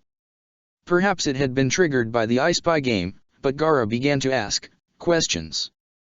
Mundane questions, at first. Did all Konoha shinobi know about the I Spy game? Was it a tactical game meant to teach young shinobi to spot objects that were out of place? What other games had she played as a child? What things did she like? Dislike? It seemed there was no end to the questions Gaara could think up, and Sakura got the vague suspicion that this was the first time he'd ever felt comfortable asking these questions of anyone. Maybe, in a strange way, he was experiencing childhood vicariously through her by her own descriptions of her past. Sakura made sure to be as detailed as she could in her answers, which seemed to bring Gaara some amount of happiness. More importantly, it solidified the idea in her mind that Gaara was a friend. She wasn't even certain Ino had known as much about her as Gaara learned in a week of travel, and when she was younger, Ino had known everything. But Ino didn't know about a lot of her time out of the academy. She didn't know about Naruto and Sasuke and how they'd slowly worked towards functioning as a team, learning to trust each other, growing stronger, passing the Chunin exams. Ino hadn't known the heartache that Sakura had felt when Sasuke began to grow apart from them. But she could tell Gaara about it, she realized, and maybe it wasn't a property of Gaara specifically, but rather that she wanted to talk about it, and especially talk about it with someone who wasn't promising to fix things, wasn't sugarcoating the fact that Sasuke had left and she hadn't been able to do anything to stop him. Gaara just listened and understood. And the ache that she'd carried on her way out of Konoha, that ache to see Sasuke again, wasn't quite as strong as it used to be. When Sakura was in the depths of these conversations, pouring her heart out to Gaara, she noticed that the Umbu's book rescue attempts came to an abrupt halt. They were listening, perhaps, maybe taking notes, maybe trying to find something to use against her. Whatever the case, it almost served to encourage her to talk about herself more. Anything to get a break from defending herself, for a while. But if they had the patience to listen, the desire to listen, maybe Sakura could try a different approach to the Umbu problem. After a week had passed, as she and Gaara settled down at the edge of a small lake to make camp, Sakura took the Umbu's book out of her pouch and held it up just enough that she knew the Umbu could see. "Hey, Umbu." The Umbu landed on the other side of her newly made campfire, smart enough to be wary of her sudden change in strategy. Sakura kept the book out, but kept it close. She wasn't giving it back yet. But she did need to talk. "You know, if you're going to be following us, you don't have to camp on your own. We're not enemies, so why don't we just stick together?" The Umbu was silent, so Sakura reached out for one of her freshly caught fish and put it on a stick. She then held it out to the Umbu. "You can use our fire," she offered. "I haven't poisoned it, I promise." The Umbu reached out, at first towards the fish, before lunging once again for the book. Sakura simply pulled it out of arm's reach, rolling her eyes. "I'm still not giving this back until you are willing to talk." Then, the Umbu did something she did not expect. They removed their mask. The Umbu was a boy, and what was surprising was that he looked to be about her age. His face had a sort of prettiness that reminded her vaguely of Sasuke, though his eyes didn't hold the same kind of fire that the Uchiha was known for. Instead, he seemed almost blank. He then stuck out his tongue, which Sakura found odd at first until the light of the fire shone on it just right and Sakura could a strange, black tattoo that had been branded onto the back half of the boy's tongue. "Is that a seal?" she asked. The boy nodded. "It looks like a silencing seal." Gaara piped in. "I've seen them before, back in Suna. If someone tries to speak about whomever gave them the seal, it can paralyze them. Or kill them." "Oh." Sakura made a face at this. Would the Hokage use such an awful technique? That didn't seem like Tsunade's work at all. And if it hadn't been Tsunade? "You're not working for the Hokage," she deduced. The boy nodded. "You're working for someone else in Konoha. Someone I probably don't know of who's probably very powerful." The boy nodded again. "And if you talk about them, you die or you get paralyzed. By proxy, of course that means, you can't talk about why you were sent, because that involves talking about the person you work for." The boy nodded a third time. "Well, shit." Sakura sighed before holding the book out to the Umbu. "Guess that means this is useless as a bargaining chip. Why didn't you just show me that earlier?" The Umbu snatched the book away, but did not respond. It was Gaara instead who answered for him. "He underestimated you. He thought he could take it without revealing he wasn't working for the Hokage." Ah. Now that made sense. So she'd gained some information out of this, even if it wasn't everything. Someone other than Tsunade was looking for information on her and Gaara. It was someone powerful enough to command an Umbu agent, and skilled enough to know a sealing jutsu to prevent their agent from talking. The mystery grew deeper, and Sakura got a strong sense of foreboding as she thought about the implications of what she'd just learned. But it wasn't as though she could do much about it. The boy was under orders, and she'd already decided that she wasn't going to kill him, and that meant that his mysterious leader was going to know about her and Gaara. The leader didn't seem to want her dead or captured or brought back, at least, which suited her just fine. Let this mysterious figure know about her. She would still complete her goals in her journey, and one Umbu agent wasn't going to stop her. Instead, Sakura decided, she was going to keep to her alternate approach. "Do you have a name?" she asked, holding the speared fish out to the boy once again. "Something I can call you other than just Umbu." It was hesitant, slow, but the boy took the fish and allowed himself a small bite. After swallowing, he shook his head. "I wasn't allowed a name." "What? That's complete shit," Sakura protested. "How can you not have a name? How the hell do you keep track of every Umbu agent if they don't have names? We have code names. Sometimes false names as the need arises. Then give me one of those." 19. The boy began, reciting the names as if they were a common list. Enk. Tiger. Sai. Sai. Sakura focused on that one. It seemed more a name than 19 or Tiger anyway. "How about we call you Sai? And my offer still stands, you can camp with us, if you want."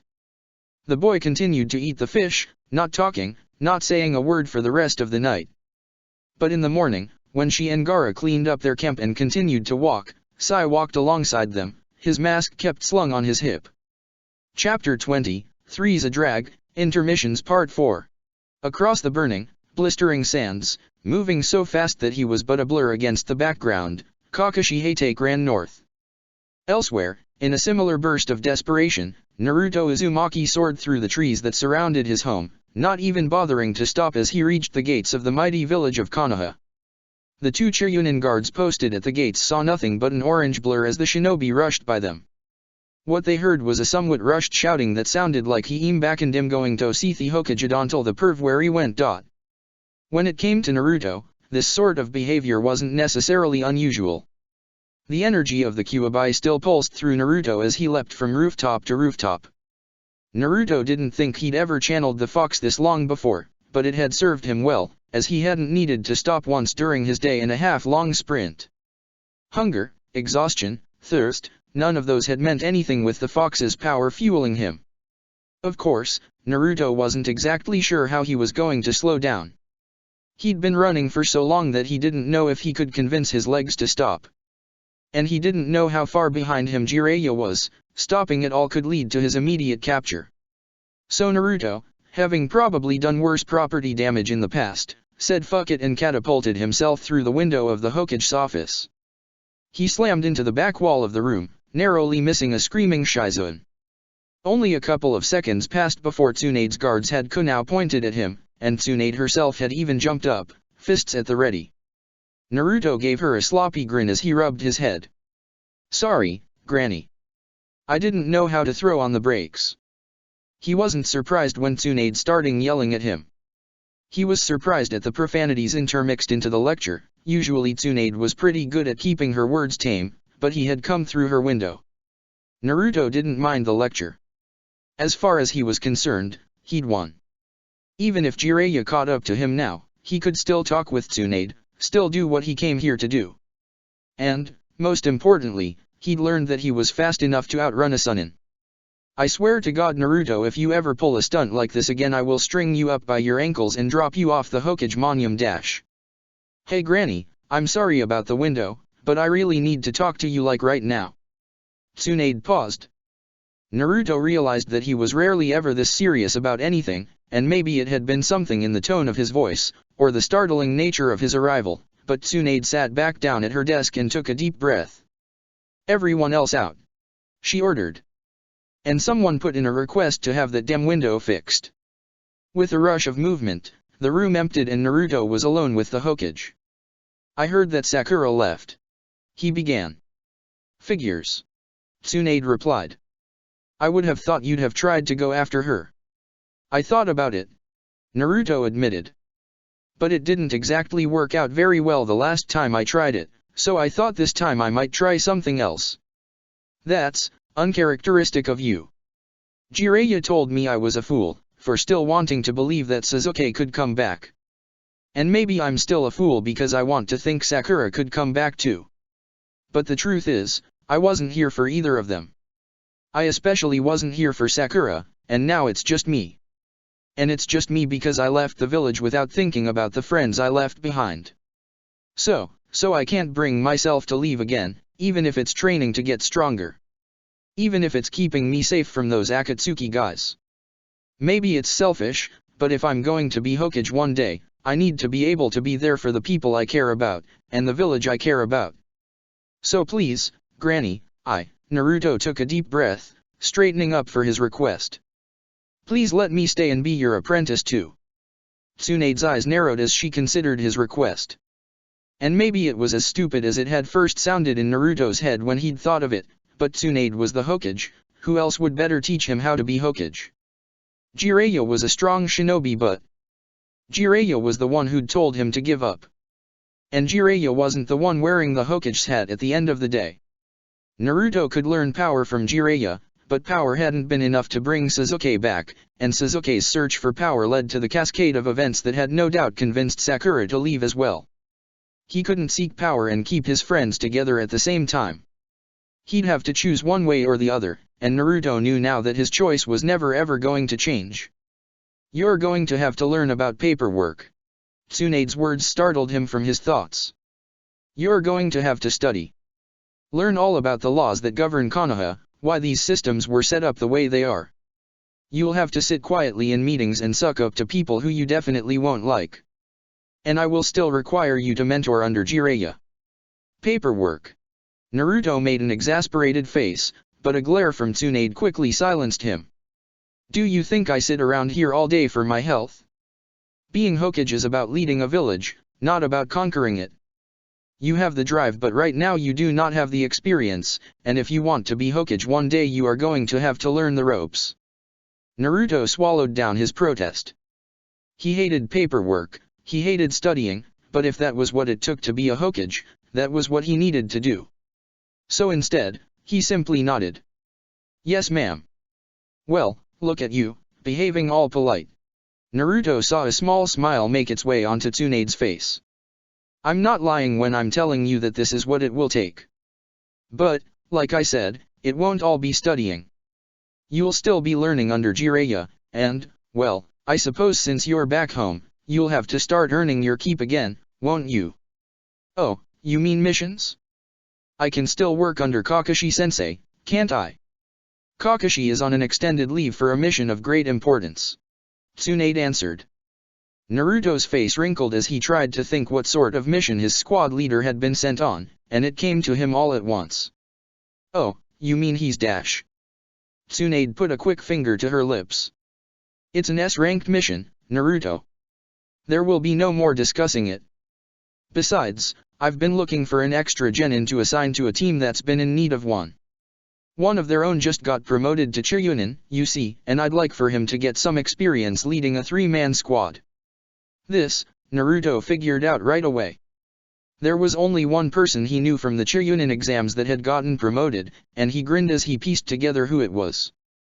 You mean I'll be with Shikamaru? Precisely. It certainly wasn't the worst assignment in the world. Shikamaru was a smart dude, he'd seen as much when they'd gone to retrieve Sasuke. Ino could be scary, but Koji had always been nice. They would do until he could get Team 7 back together again. There was a rustle of movement, and Naruto heard wheezing breaths as Jiraiya stepped into the room through the window he'd broken. I'm too goddamn old for this. Jiraiya complained. I beat ya, pervy sage. Naruto gloated. See, I told you I could outrun Akatsuki if they came after me. And now Granny's gonna teach me all about being Hokage. And you and I are going to have a talk. Tsunade added. Especially about how you let a 13-year-old outrun you. He is a very fast 13-year-old. Well, you're going to have to get faster. Especially because I'm giving you a change of assignment while you're here. Tsunade pulled out some paperwork and began to write. Naruto couldn't help but peek over at it, but to his surprise, Tsunade actually gestured for him to come look. Come on, you'll be learning what all of this is anyway. I'm putting in your official reassignment to Team 10, but there's something else we need to put together too. Team 10's Jounin commander, Asuma Sarutobi, will soon be on an extended leave following his marriage.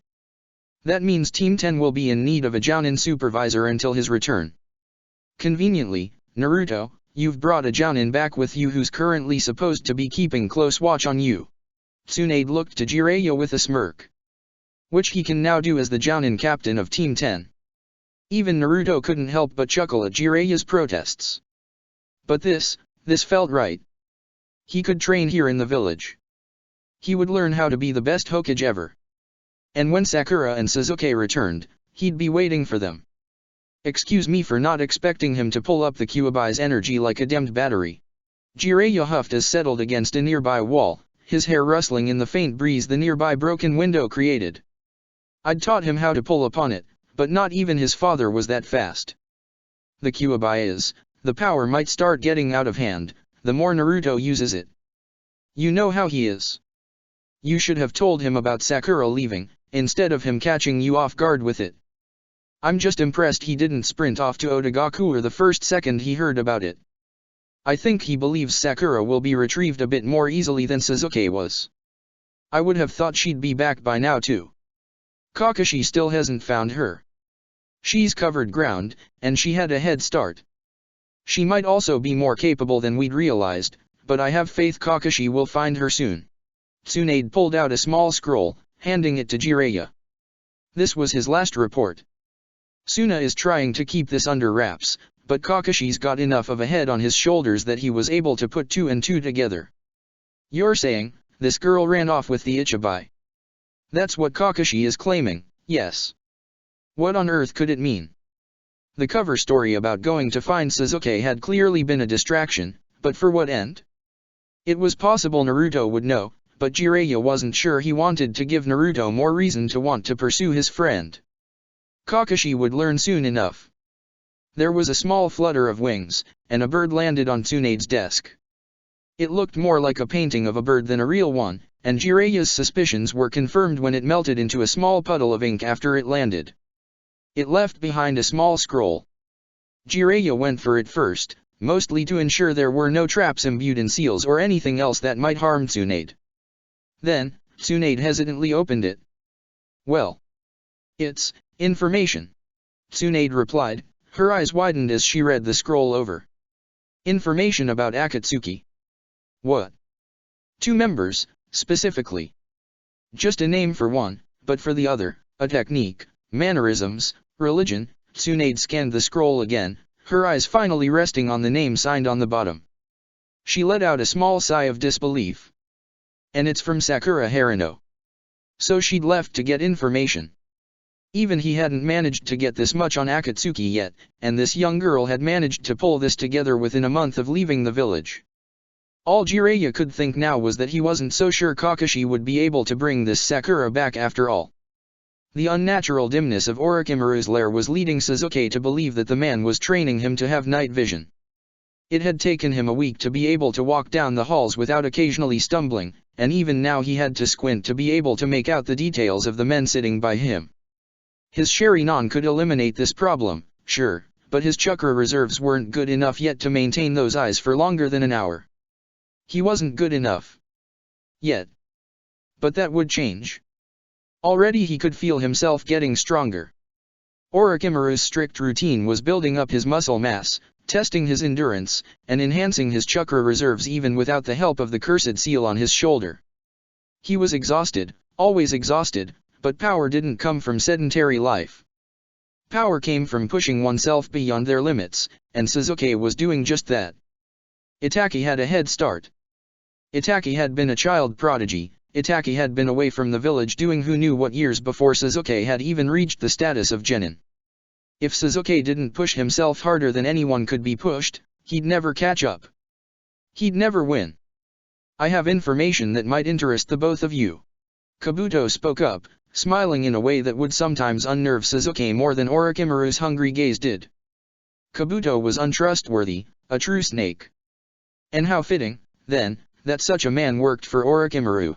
Sasuke could never tell if the man was truly loyal to Orochimaru or was working to serve his own ends somehow.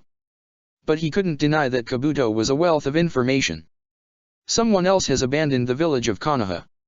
And according to my reports, she's headed this way in order to join up with you, Sasuke. Kabuto chuckled. Little Sakura has decided she loves you more than her village. Sakura? Sasuke couldn't help but show a small bit of confusion as he took this in. Sakura, she had offered to come with him. That night he'd left the village, but he'd rebuked her. He'd told her to stay. He'd known that his path wasn't for her, that she'd only get killed serving Orochimaru's twisted ends. And still she had decided to come here? She must have gotten lost along the way. Kabuto continued. It's been a few weeks since she supposedly left. Maybe she got killed by a wayward bandit. No. She wouldn't have. But Sasuke did not allow himself to speak up, to show any emotion. Anything that Orochimaru saw in him could be used against him. He would learn from Orochimaru, but he would not allow Orochimaru to take advantage of him. If Orochimaru could use something against him, then Itachi could. Sasuke had to purge himself of his ties to Konoha, of his ties to anyone. Even if a small part of himself still worried for Sakura, worried that she had died along the way, worried that she hadn't and would show up here. He couldn't allow himself to think about Sakura. It looks as though Sasuke couldn't care less about the girl. Don't bother him with such trivial things, Kabuto. Orochimaru silenced his subordinate. More importantly, Sasuke, I'm disappointed in you. Disappointed? Sasuke looked up, angry and confused. You haven't touched your vegetables, Sasuke. How can you keep your body in perfect form if you do not take in the proper diet? Sasuke looked down at the meal in front of him. Orochimaru was always so damn picky about what Sasuke ate. Sasuke was going to kill him one day. Check the description for the links to the author.